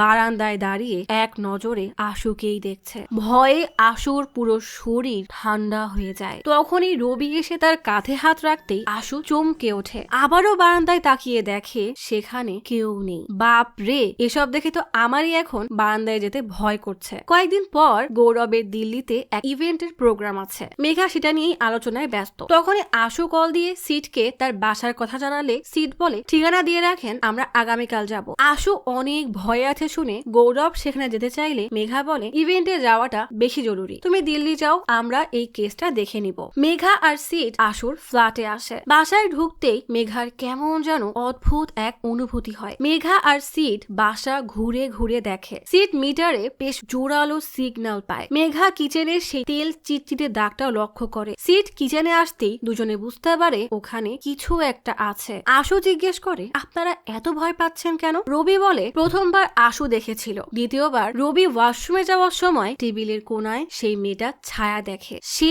তার দিকে এক নজরে তাকিয়েছিল, কিন্তু আলো জ্বালাতেই আর কাউকেই দেখতে পায় না। আশুর ভাই রবি ভয়তে পুরো বাসায় লেবু আর ঝাল ঝুলিয়ে দেয়, কিন্তু সকালে উঠে দেখে সব কালো হয়ে আছে। তৃতীয় দিন আশু টিভি দেখতে দেখতে হঠাৎই সেটা বন্ধ হয়ে যায়। স্ক্রিনে তাকাতেই দেখে আশুর পাশে সেই মেয়েটার আত্মা বসা। এরপরেই আশু হোস্টেলে চলে যায় আর রবি বন্ধুর সাথে থাকা শুরু করে। মেঘা জিজ্ঞেস করে, আগে এখানে কে থাকতো? রবি বলে, দর্শনা নামের একটা মহিলা, কোনো পেইন্টার বা মডেল ছিল, কিন্তু তার ফোন বন্ধ। আর পাশের ফ্ল্যাটের এক নববধূ নাকি নিজেকে শেষ করে দিয়েছিল। মেঘা আত্মাকে উদ্দেশ্য করে জিজ্ঞেস করে, সে কি এখানে একা? আত্মা এক বিপ দিয়ে জানিয়ে দেয়, না। মেঘা জিজ্ঞেস করে, কি চাও তুমি? তখনই দরজা বন্ধ হয়ে আবারও খুলে যায়। মানে আত্মারা চাচ্ছে তারা এখান থেকে চলে যাক। মেঘা বলে, এটা ওদের বাসা। সাথে সাথেই আত্মাটা রেগে জোরে জোরে দরজা বন্ধ করে আর খোলে। মেঘা বলে, আমরা তোমাকে সাহায্য করতে এসেছি। সাথে সাথেই সবকিছু বন্ধ হয়ে যায়। কিচেনের শব্দ হতেই দৌড়ে গিয়ে দেখে পানির মটকা ভাঙা। রুম থেকে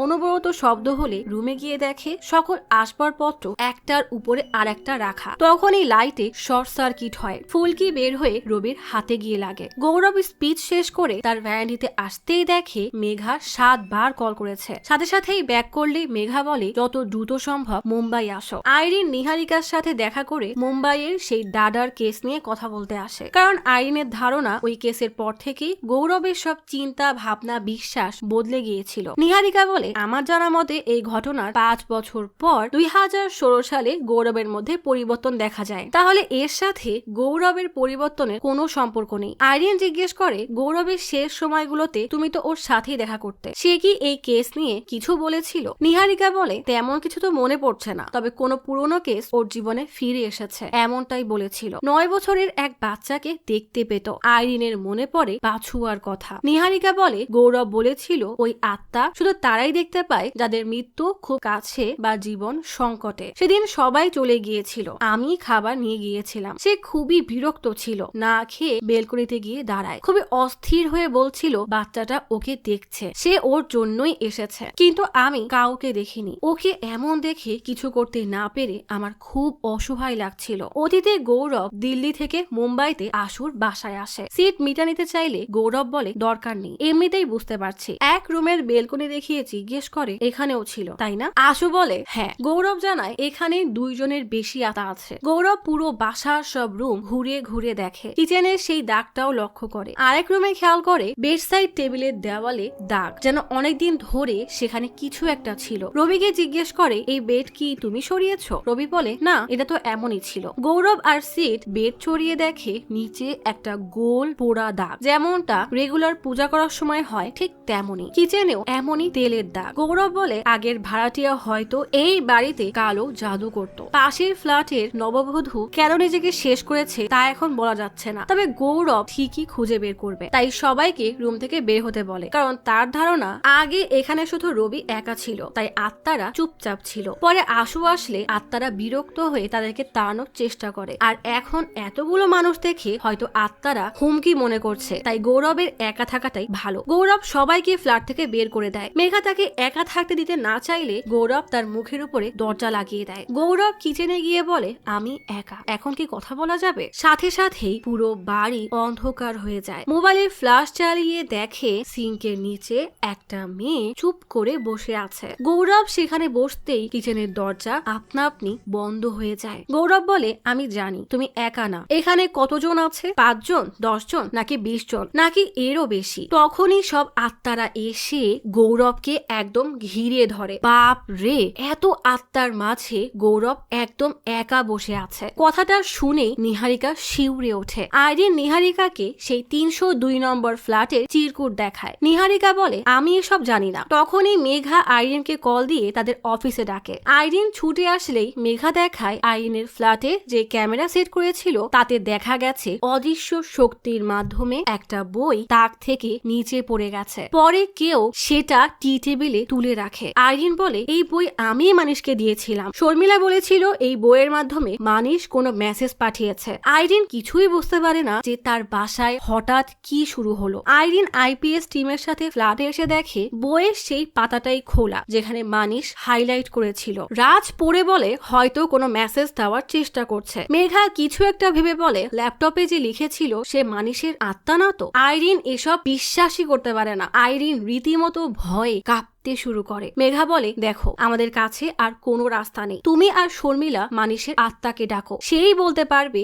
গৌরবকে কে খুন করেছে। আইরিন কোনোভাবেই রাজি হয় না, তার পক্ষে এসব করা একটা ট্রমার সমান। সিট বলে, তোমাকে আগেও বলেছিলাম গৌরব এসবের সাথে কিভাবে জড়িত, আমাদেরকে সেটা জানতেই হবে। রাজ বলে, যখন ডাকতেই যাচ্ছ তাহলে তাকেই ডাকো যার কাছে সকল প্রশ্নের উত্তর আছে। মেঘা এক কথায় মানা করে দেয়। সিট বোঝাতে গেলেও মেঘা বলে, গৌরব কখনো এমনটা চাইতো না, কারণ গৌরব একবার মেরিন ড্রাইভে বসে বলেছিল, আমরা তো আমাদের কাজ করে চলে আসি, কিন্তু ওই আত্মাগুলোর কি হয়? তারা তো এই দুনিয়ায় আটকে থাকে। মৃত্যু তো একটা স্বাধীনতার নাম। আমি মারা গেলে এটাই চাইবো যে একবারে গল্প শেষ মানে শেষ। মেঘা গৌরবের এই ইচ্ছার বিরুদ্ধে যেতে চায় না, তাই সবাই মানিশের আত্মাকে ডাকার সিদ্ধান্ত নেয়। আইরিন শর্মিলাকে কল দিলে শর্মিলা বলে, আমি শহরের বাইরে আছি, এসেই তোমাদেরকে জানাবো। নিহারিকা আইপিএস অফিসে গিয়ে জিজ্ঞেস করে, করে গৌরবের সাথে ওই ফ্ল্যাটে কি হয়েছিল। মেঘা জানায় আমরা সবাই নিচে অপেক্ষা করছিলাম। গৌরব তখন সকল আত্মাদেরকে বলে আপনারা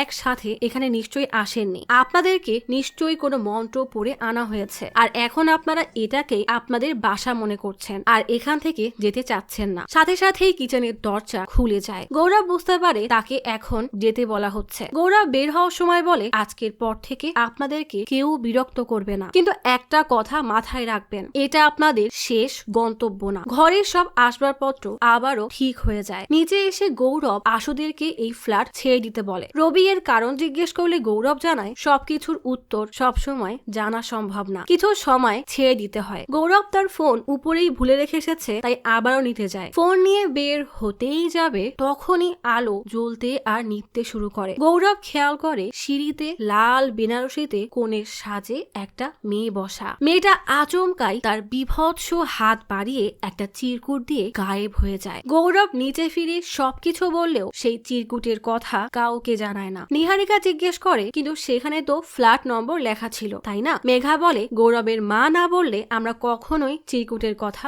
জানতেই পারতাম না। দেখা যায় চিরকুটের অপর পাশে একটা তারিখ লেখা 7 জুলাই 2016, মানে গৌরবের মৃত্যুর দিন। সিড বলে 2011-তে কেউ মুম্বাইতে বসে যা ধারণা করেছিল সেটা 5 বছর পর দিল্লিতে গৌরবের সাথে সত্যি সত্যি হয়ে গেছে। রাজ বলে বর্ষা কলোনি এবং গৌরবের মৃত্যুর কোনো না কোনো যোগসূত্র তো অবশ্যই আছে। সত্য জানতে মেঘা, আইরিন সহ পুরো টিম নিয়ে বর্ষা কলোনিতে আসে, তবে সেখানে এখন কেউ থাকে না। সিড বলে এক সপ্তাহ পরে ডেভেলপের জন্য বিল্ডিং ভাঙবে, তাই সবাইকে শিফট করা হয়েছে। ফটোশুটের বাহানায় কিছু টাকা দিয়ে ভেতরে যাওয়ার অনুমতি নিয়ে বিল্ডিং এ ঢুকতেই রাজ মিটার চেক করে বলে আগে তো শুধু 3rd ফ্লোরেই রেড সিগন্যাল ছিল, এখন তো পুরো বিল্ডিংটাই আত্মাদের রাজত্বে। কথাটা শুনতেই আইরিনের শরীর ভয়ে ঠান্ডা হয়ে যায়। মেঘা বলে আমার মনে হচ্ছে ভেতরে যাওয়াটা নিরাপদ না। আইরিনকে বাইরে থাকতে বললে আইরিন বলে না, আমাকে আমার উত্তর জানতেই হবে। লক মোড়ালেও দরজা খুলতে পারে না, কারণ বহুদিন না খোলায় দরজা জ্যাম হয়ে গেছে। তখনই ভেতর থেকে নুপুরের শব্দ ভেসে আসে। চিরকুটটা মেঘার হাতেই ছিল, কিন্তু দরজা ধাক্কা ধাক্কিতে সেটা পড়ে যায়। চিরকুট তুলতে গেলেই চিরকুট গিয়ে 301 নাম্বার ফ্ল্যাটের ভেতরে চলে যায়, যেখানে সেই নববধূ নিজেকে শেষ করে দিয়েছিল। কিন্তু এই ফ্ল্যাটের চাবি তো তাদের কাছে নেই। মেঘার সামনের দিকে এগোতেই ফ্ল্যাটের দরজা আপনা আপনি খুলে যায়। ভেতরে গিয়ে কোথাও সেই চিরকুট পায় না। মেঘা বলে আমি কিছু একটা অনুভব করতে পারছি, জলদি সেট আপ বসাও। সব মেশিন সেট করার পর মেঘা আতাদেরকে বলে আমরা কারোর ক্ষতি করতে আসিনি। কয়েক বছর আগে আমাদের এক বন্ধু গৌরবকে একটা চিরকুট দিয়েছিল, তাতে তার মৃত্যুর তারিখ লেখা ছিল। আমরা সেটা সম্পর্কে জানতে এসেছি, আপনি কি সাহায্য করবেন? মেশিনে এক বিপের শব্দ হয়। আইরিন জীবনে প্রথম এসব দেখে ভয়ে আটকে ওঠে। মেঘা জিজ্ঞেস করে গৌরবকে কি আপনি চিরকুট দিয়েছিলেন? আপনি কি জানতেন তার মৃত্যু হবে আর কিভাবে হবে? সবগুলোর উত্তরে হ্যাঁ উত্তরের বিপ বাজে। মেঘা জিজ্ঞেস করে সে কি নিজের গলা চেপেছিল? এর কোনো উত্তর আসে না। মেঘা জিজ্ঞেস করে তাহলে কি ওকে কেউ মেরে ফেলেছে, কোনো মানুষ? প্রথম তার উত্তর হ্যাঁ আসলেও দ্বিতীয় উত্তর আসে না। এটা জানতে পেরে আইরিন সহ সবাই ভয়ে কেঁপে ওঠে। মেঘা জিজ্ঞেস করে গৌরবকে কোনো আত্মা মেরেছে? গৌরবের ধারণা ছিল কোনো আত্মা তার পিছু করছে। সেই সন্দেহ কি ঠিক? আর সেই আত্মা কি ওর কোনো কেসের ছিল? উত্তর আসে হ্যাঁ। রাজ, সিড আর মেঘা সত্য জানার পর সবার চোখ ছলছল করে ওঠে। মেঘা জিজ্ঞেস করে কি হয়েছিল গৌরবের সাথে, কে সেই আত্মা? সাথে সাথেই সেই মেশিন বারবার শব্দ করে। আচমকা সেই চিরকুট শূন্যে ভাসতে শুরু করে।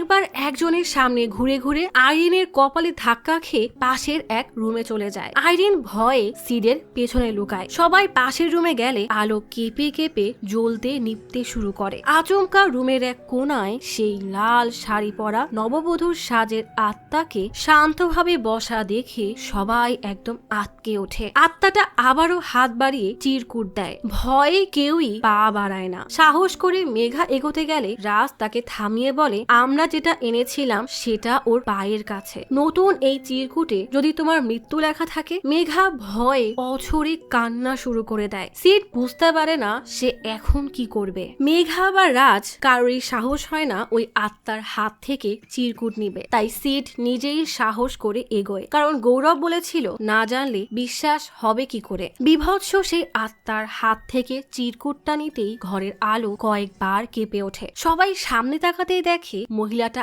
আর সেখানে নেই। তাহলে কি এই চিরকুটে এবার সিডের মৃত্যুর তারিখ থাকবে? এরা সবাই চলে আসে নিহারিকার কাছে। নিহারিকা বলে, তোমার ধারণা মতে যদি গৌরবকে কোনো আত্মা মেরে থাকে তাহলে সেটা কোন আত্মা? কারণ গৌরবের সব কেসে তোমরা ওর সাথেই ছিলে, তাহলে এর মধ্যে কোন আত্মা এতটা ভয়ঙ্কর ছিল যে গৌরবকে মেরেই ফেলবে? সে কি বাছুয়া? সিড বলে, মেহতা বাঙ্গর আত্মা তো বাছুয়ার আত্মা থেকেও ভয়ানক ছিল। রাজ বলে, সেন্ট পিটার কবরস্থানের আত্মা তো আরো ভয়ঙ্কর ছিল, এমনকি অভিজ্ঞের রাগী আত্মাও হতে পারে, অথবা সেই মহিলার বিভৎস আত্মা যে আমাদেরকে এই চিরকুট দিয়েছিল সেও হতে পারে। সিড ভেবেছিল এই চিরকুটে তার মৃত্যুর তারিখ লেখা, কিন্তু সেখানে অতীতের একটা তারিখ মানে 13 জুন 2008 লেখা। তার মানে এটা ছিল গৌরবের আইপিএস টিম বানানোর 2 মাস আগে, যখন তাকে এরা কেউ চিনতই না। নিহারিকা যেহেতু তার কাছের ফ্রেন্ড আর গৌরব তাকে সব শেয়ার করত, তাহলে নিহারিকাই জানতে পারে 13 জুন 2007-এ গৌরবের সাথে কি হয়েছিল।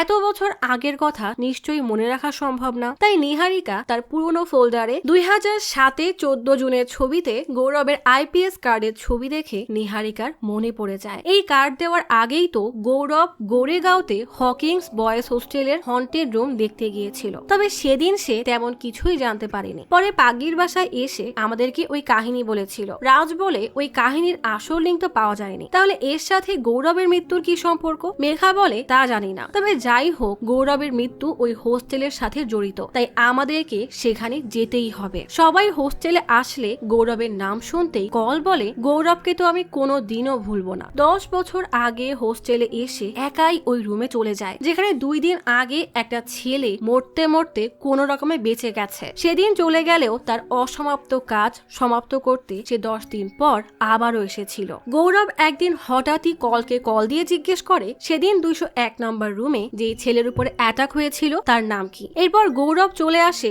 সোজা আমরিনদারের কাছে। আমরিনদার জানায় সেদিন সে রুমে একা ছিল, সানজানার সাথে ভিডিও কলে কথা বলছিল। কথা বলতে বলতে হঠাৎই সে চুপ হয়ে যায়, আর এরপর যখন সে মাথা তোলে দেখা যায় তার পুরো চোখ কালো হয়ে গেছে, স্ক্রিন কাঁপতে শুরু করে। সানজানা কিছু বুঝে ওঠার আগেই আমরিনদারের পেছনে কালো এক ছায়া দেখা যায়। আমরিনদার একা একাই টেবিলের উপরে মাথা জোরে জোরে বাড়ি মারতে থাকে, যেন তাকে কোনো অশরীরী নিয়ন্ত্রণ করছে। সানজানা চিৎকার করে তার হুঁশ ফেরানোর চেষ্টা করে। আমরিনদার সেখানে বেহুশ হয়ে যায়। সব শুনে গৌরব জিজ্ঞেস করে, এর আগে ওই রুমে এমন কিছু হয়েছিল? আমরিনদার বলে, না। গৌরব কিছু একটা সন্দেহ করে জিজ্ঞেস করে, তাহলে ভালো করে মনে করো, ওই রুমে তুমি কোনো জিনিস সরিয়েছো বা নতুন কিছু অ্যাড করেছো? কারণ অনেক সময় পুরোনো কিছু সরালে আত্মা জেগে উঠতে পারে। হঠাৎ আমরিনদারের মনে পড়ে একদিন সে আর সানজানা পাশের জঙ্গলে ঘুরতে গেলে খুবই সুন্দর একটা গাছ পায়। সানজানা গাছটা তুলে আমরিনদারের রুমে রেখে দেয়। গৌরব আমরিনদারের রুমের সেই গাছের কাছে ইএমএফ মিটার ধরতেই সেটা লাল সিগন্যাল দেয়, তার মানে ওই আত্মা এই গাছের সাথেই জড়িত। কল এসবে অনেক ভয় পায়, কিন্তু গৌরব বলে এই আত্মাকে এখান থেকে না সরালে সে আরো মানুষের ক্ষতি করবে। তাই ওয়াশরুমের কাছে করা সেই দাগের কাছে এসে বলে, গতবার তোমার সাথে কথা সম্পূর্ণ হয়নি, আমরিনদার নিজের অজান্তেই তোমাকে ওই গাছের সাথে এখানে এনেছে, কিন্তু ভেবো না আমি ওই গাছকে তার জায়গায় রেখে আসবো। কথাটা বলতেই আলো কাঁপতে কাঁপতে বন্ধ হয়ে যায়, যেন এই কথাটা ওই আত্মার একদম পছন্দ হয়নি। গৌরব আত্মার সাথে কথা বলার জন্য বলে, আমি এখানে তোমাকে সাহায্য করতে এসেছি, তুমি চাইলে আমার সাথে কথা বলতে পারো। সাথে সাথেই সামনের কাঁচ ভেঙে গৌরবের হাতে লাগে। গৌরব কোনো রকমে কাঁচ বের করে সামনে তাকাতেই দেখে কল অদ্ভুত ভাবে দাঁড়িয়ে আছে, তার 2 চোখ কালো হয়ে গেছে। গৌরব ভালোভাবে বলে, ওকে ছেড়ে দাও, কিন্তু শয়তানি আত্মা পাশের জানালার কাঁচ ভেঙে গৌরবের দিকে ছুঁড়ে মারে। গৌরব বুঝে যায় এভাবে একে কন্ট্রোল করা যাবে না, তাই রেগে সেই গাছ ফেলে দেওয়ার ভয় দেখাতেই কল মাটিতে বসে পড়ে। সাথে সাথেই তার নাক মুখ থেকে কালো ধোঁয়া বের হয়ে সেই গাছে চলে যায়। কিছুক্ষণ পর গৌরব কলকে সাথে নিয়ে জঙ্গলের সেই জায়গায় আসে যেখানে আমরিনদার গাছটা পেয়েছিল। দেখা যায় জায়গাটা জঙ্গলের একদম মাঝখানে, বড় বড় পিলারের পাশ থেকে হেঁটে ছোট কুয়ার মতো একটা জায়গায় মাটি রাখা। কল গাড়ি ঘোরাতে গেলে গৌরব একাই সেই গাছ নিয়ে কুয়ার মতো জায়গায় গাছটা পুঁতে দেয়। সেখান থেকে উঠে যেতে গেলেই হঠাৎ কি মনে করে পাশের পাকা জায়গাটার উপর থেকে ধুলো সরাতেই দেখে পুরো জায়গা জুড়ে অদ্ভুত কিছু চিহ্ন আঁকানো। মাঝের জায়গার ময়লা সরিয়ে কি যেন দেখতেই সে একদম লাফিয়ে ওঠে। তার মনে পড়ে সেদিন হোস্টেলে এই আত্মা যখন তার উপর ভর করেছিল তখন কাচে কি সব চিহ্ন আঁকা ছিল, এখানেও তেমনই কিছু আঁকানো। ভয়ানক কোনো শক্তির আভাস পেয়ে গৌরব ছুটে এসে কলকে বলে এখানে আর এক মুহূর্ত থাকা যাবে না। গৌরব গাড়ি স্টার্ট দিতেই যাবে তখনই আচমকা এক ময়লা সাদা শাড়ি পরা মহিলা তার হাত ধরে বলে সে তোকে ছাড়বে না। ভয়ে গৌরবের পুরো শরীর ঠান্ডা হয়ে যায়। গৌরব দ্রুত গাড়ি নিয়ে বের হয়ে গেলে দেখা যায় মহিলা কাস্তে হাতে একটু এগিয়েই হঠাৎ বাতাসে মিলিয়ে গেছে। মহিলার বলা কথাটা শুনতেই মেঘার কেমন যেন খটকা লাগে। কল জানায় সেদিন গাড়িতে কল গৌরবকে সেই রহস্যময় মহিলার ব্যাপারে জিজ্ঞেস করেছিল, কিন্তু গৌরব বলেছিল আজ যা হলো তা আর কাউকে বলবেন না, কারণ কেউ যদি ওই গাছের আশায় ওখানে যায় তখন আবারও এসব শুরু হয়ে যাবে। ওই আত্মা গাছ ছেড়ে কোথাও যাবে না, আর ওই গাছটা এখানে থাকাই নিরাপদ। কল জানায় ওই দিনের পর থেকে ওই রুমে আর কোনো সমস্যা হয়নি। রাজ কল থেকে সেই জঙ্গলের ঠিকানা নিয়ে টিমের সাথে বের হয়ে যায়। গাড়িতে মেঘা জানায় সেদিন সেন্ট পিটার কবরস্থানে সেই আত্মাও গৌরবকে একই কথা বলেছিল যে সে তোমাকে ছাড়বে না। তার মানে গৌরবকে দুই জায়গার দুই আত্মা সাবধান করেছিল। সিড বলে যেটা সে সময় চারা গাছ ছিল সেটা এখন গাছ হয়ে গেছে, তার মানে ওই আত্মার শক্তি বেড়ে গেছে আর সেই গৌরবকে মেরে ফেলেছে। শর্মিলা তখন আইরিনকে মেসেজ দিয়ে জানায় সে শুটিং থেকে ফিরে এসেছে। মেঘা বলে আমি আর আইরিন শর্মিলার সাথে দেখা করে মানুষের আত্মার সাথে কথা বলার চেষ্টা করব। সিড আর রাজ যাবে ইয়োনোরের জঙ্গলে। আগামীকাল সবাই অফিসে দেখা করব। রাতে আইরিনের বাসায় মেঘা, আইরিন আর শর্মিলা মহেশের আত্মাকে ডাকার জন্য বসে। মেঘা মনীষকে উদ্দেশ্য করে বলে তুমি কয়েকদিন ধরে আইরিন আর শর্মিলার সাথে কথা বলার চেষ্টা করছো, যদি তুমি এখানে সত্যিই থাকো তাহলে তোমার প্রথম ক্লু দেওয়া এই বইয়ের পেজটা বামে পাল্টাও। এদিকে রাজ আর সিড জঙ্গলে পৌঁছাতে পৌঁছাতে বেশ রাত হয়ে যায়। হঠাৎ তারা দুজনই এক গাছের নিচে বাছুয়াকে ভয়ানক দৃষ্টিতে তাদের দিকে তাকিয়ে থাকতে দেখে। তারা বুঝে যায় সামনে তাদের জীবনের ঝুঁকি আছে, তবুও আজ তারা ভয় না পেয়ে শুধুমাত্র গৌরবের জন্য সামনে এগোয়। এদিকে আইরিনের বাসায় ইএমএফ মিটারে রেড সিগন্যাল দিতে শুরু করে, সাথে সাথেই জোরে জোরে আলো কাঁপে। আইরিনকে মাথা নিচু করে অদ্ভুত ভাবে বসতে দেখে দুইজনই বেশ ঘাবড়ে যায়। আইরিন মানুষের মার করা সেই লাইনটাই অশরীরী কণ্ঠে পড়তে শুরু করে, ধোকায় যে কষ্ট আমাকে দিচ্ছে না যেতে, যে আগুনে আমি জ্বলছি সেটা দিচ্ছে না আমাকে মুক্তি পেতে। শর্মিলা হতবাক হয়ে আইরিনকে ডাকলে কালো কালো ভয়ানক চোখে তাকিয়ে অশরীরী কণ্ঠে বলে ধোকা তোমরা আমাকে না, বরং আমি নিজেকে শেষ করে তোমাদেরকে দিয়েছি। তোমরা আমাকে হারানোর যে আফসোস মনে পুষে রেখেছো সেই আফসোস আমাকে যেতে দিচ্ছে না, দয়া করে আমাকে মুক্তি দাও। সাথে সাথেই মানুষের আত্মা সরে গেলে আইরিন ছিটকে সরে যায়। তার মনে হচ্ছিল এতক্ষণ কেউ তাকে শক্ত করে ধরে রেখেছিল। মেঘা বলে আইরিন তোমার মধ্যে মানুষের আত্মা এসেছিল, সে তোমাদের থেকে মুক্তি চাচ্ছে। তখনই আইরিনের ম্যাকবুকে একা একাই গৌরবের ইন্টারভিউ চালু হয়, যেটা সে U5 টক শোতে দিয়েছিল। গৌরব বলে আপন মানুষদেরকে হারানোর পর আমরা সবাই আফসোস করি, যদি তাকে বাঁচাতে পারতাম তাহলে এটা করতাম ওটা করতাম। এই আফসোসটাই তাদেরকে এই দুনিয়ায় আটকে রাখে, তাই তাদেরকে নিয়ে কষ্ট না পেয়ে তাদের সাথে কাটানো সুন্দর স্মৃতিগুলোকে মনে করে হাসি মুখে বিদায় জানাতে হবে, কারণ একদিন না একদিন তো তাদের সাথে আমাদের আবার দেখা হবে। কথা শেষ হতেই স্ক্রিন একা একাই অফ হয়ে যায়। গৌরবের কথা মনে করে মেঘা কান্না করে দেয়। জঙ্গলে রাজ আর সিড সেই জায়গায় এসে ধীরে ধীরে শয়তানি আত্মা থাকা সেই গাছের কাছে এসে দেখে গাছটা বড় হয়েছিল ঠিকই, কিন্তু সেটা কেউ কেটে দিয়েছে। ইএমএফ মিটারে কোনো সিগন্যালই শো করে না, তার মানে এটাই দাঁড়ায় যে গাছ বড় হওয়ার সাথে সাথে আত্মাটার শক্তিও বেড়ে গেছে। তার এতটাই শক্তি হয়ে গেছে যে তার এখন আর কোনো মাধ্যমের দরকার হয় না। তাই গাছ কাটার সাথে সাথেই সে এখান থেকে মুক্তি পেয়ে সবার আগে তার পুরনো শত্রু গৌরবকে খুঁজে একদম জানে মেরে ফেলেছে। কিন্তু সবচেয়ে ভয়ানক প্রশ্ন হলো কে এই আত্মা আর সে এখন কোথায় আছে? এদিকে আইরিনের বাসায় আইরিন কান্না করতে করতে বলে মানিশকে আমি শেষ একটা প্রশ্ন করতে চাই, আমার আর কোনো আফসোস থাকবে না আর মানিশ মুক্ত হয়ে যাবে। মানিশ তোমার কি মনে আছে তোমার মৃত্যুর এক সপ্তাহ আগে আমরা লং ড্রাইভে গিয়েছিলাম, সেখানে তুমি আমাকে বলেছিলে তুমি আমাদের ব্রেকআপ ভুলে মুভ অন করেছো, সেটা কি মনে আছে? সাথে সাথেই ম্যাকবুকের স্ক্রিন কেঁপে ওঠে আর অডিও রেকর্ডার অন হয়। মানিশের আত্মা হ্যাঁ বলতেই আইরিন অবিশ্বাসের চোখে তাকিয়ে বলে তুমি মিথ্যা বলছো, কারণ আমি আর মানিশ কখনোই এমন কোনো লং ড্রাইভে যাইনি, তুমি আসলে মানিশ না। সাথে সাথেই এই আত্মার প্রচন্ড রাগ হয়ে যায়, দমকা এক বাতাসে সব মোমবাতি নিভে যায়। ইএমএফ মিটারে লাল আলো জ্বলতে শুরু করে। সবাই ভয়ে কাঁচুমুচু হয়ে দাঁড়ায়। সিড আশেপাশে জায়গাটা হাত দিয়ে একটু পরিষ্কার করতেই দেখে চারিপাশে অদ্ভুত সব চিহ্ন আঁকানো। অজানা কোনো আশঙ্কায় তার বুক কেঁপে ওঠে। দুইজন দ্রুত জায়গাটা পরিষ্কার করতে দেখে ঠিক মাঝখানে কালো কঙ্কালের মাথার খুলির মধ্যে লাল দুটো চোখ আঁকানো। মুখটা এমন ভাবে হাঁ করা যেন সে সবাইকে গিলে খাবে। সিডের মনে পড়ে সে এমন কিছু আগে কোথায় যেন দেখেছে। রাজ বলে প্রথমে বাছুয়া, এরপর এইসব জিনিস। মনে হচ্ছে এই সব কিছু একে অপরের সাথে যুক্ত। সিডের মেঘার রিসার্চ ফাইলের কথা মনে পড়তেই ফাইল ওপেন করতেই মিলিয়ে দেখে ঠিক একই রকমের ছবি। প্রচন্ড ভয়ে ঘাবড়ে সিড বলে, আমরা কেন?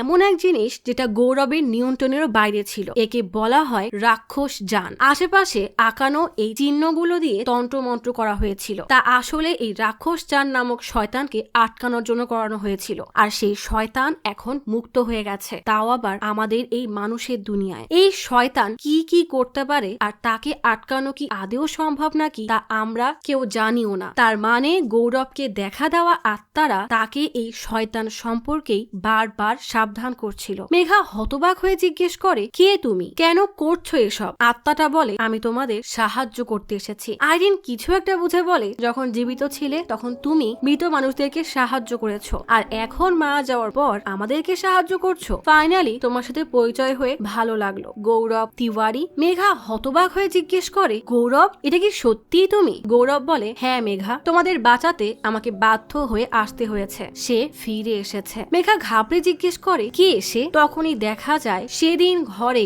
ভয়ানক কোনো আত্মার উপস্থিতি টের পেয়েও গৌরব যখন বিষয়টাকে পাত্তা না দিয়ে গোসলে যায়, তখনই কালো এক ছায়া আচমকাই তার উপর হামলে পড়ে। তাহলে কি সেই শয়তানের শক্তি গৌরবকে মেরে ফেলেছিল? আর এই শয়তানের আসল উদ্দেশ্যই বাকি, সে কেন এদের জান নেওয়ার জন্য উঠে পড়ে লেগেছে? গৌরব কি আদেও সেই শয়তানের শক্তিকে থামাতে পারবে? গুগলের তথ্য মতে 2026 সালের এপ্রিল অথবা মে মাসে ব্যয় ওয়েব সিরিজের সিজন 2 আসবে। ততদিন আর কি করার, আপনাদের সাথে আমিও ভয় পাওয়ার অপেক্ষায় থাকবো। তবে এটা নিশ্চিত, এর পরের সিজন আরো রহস্যে মোড়ানো এবং ভয়ের চাদরে জড়ানো হবে। তো ভয় পেতে প্রস্তুত তো?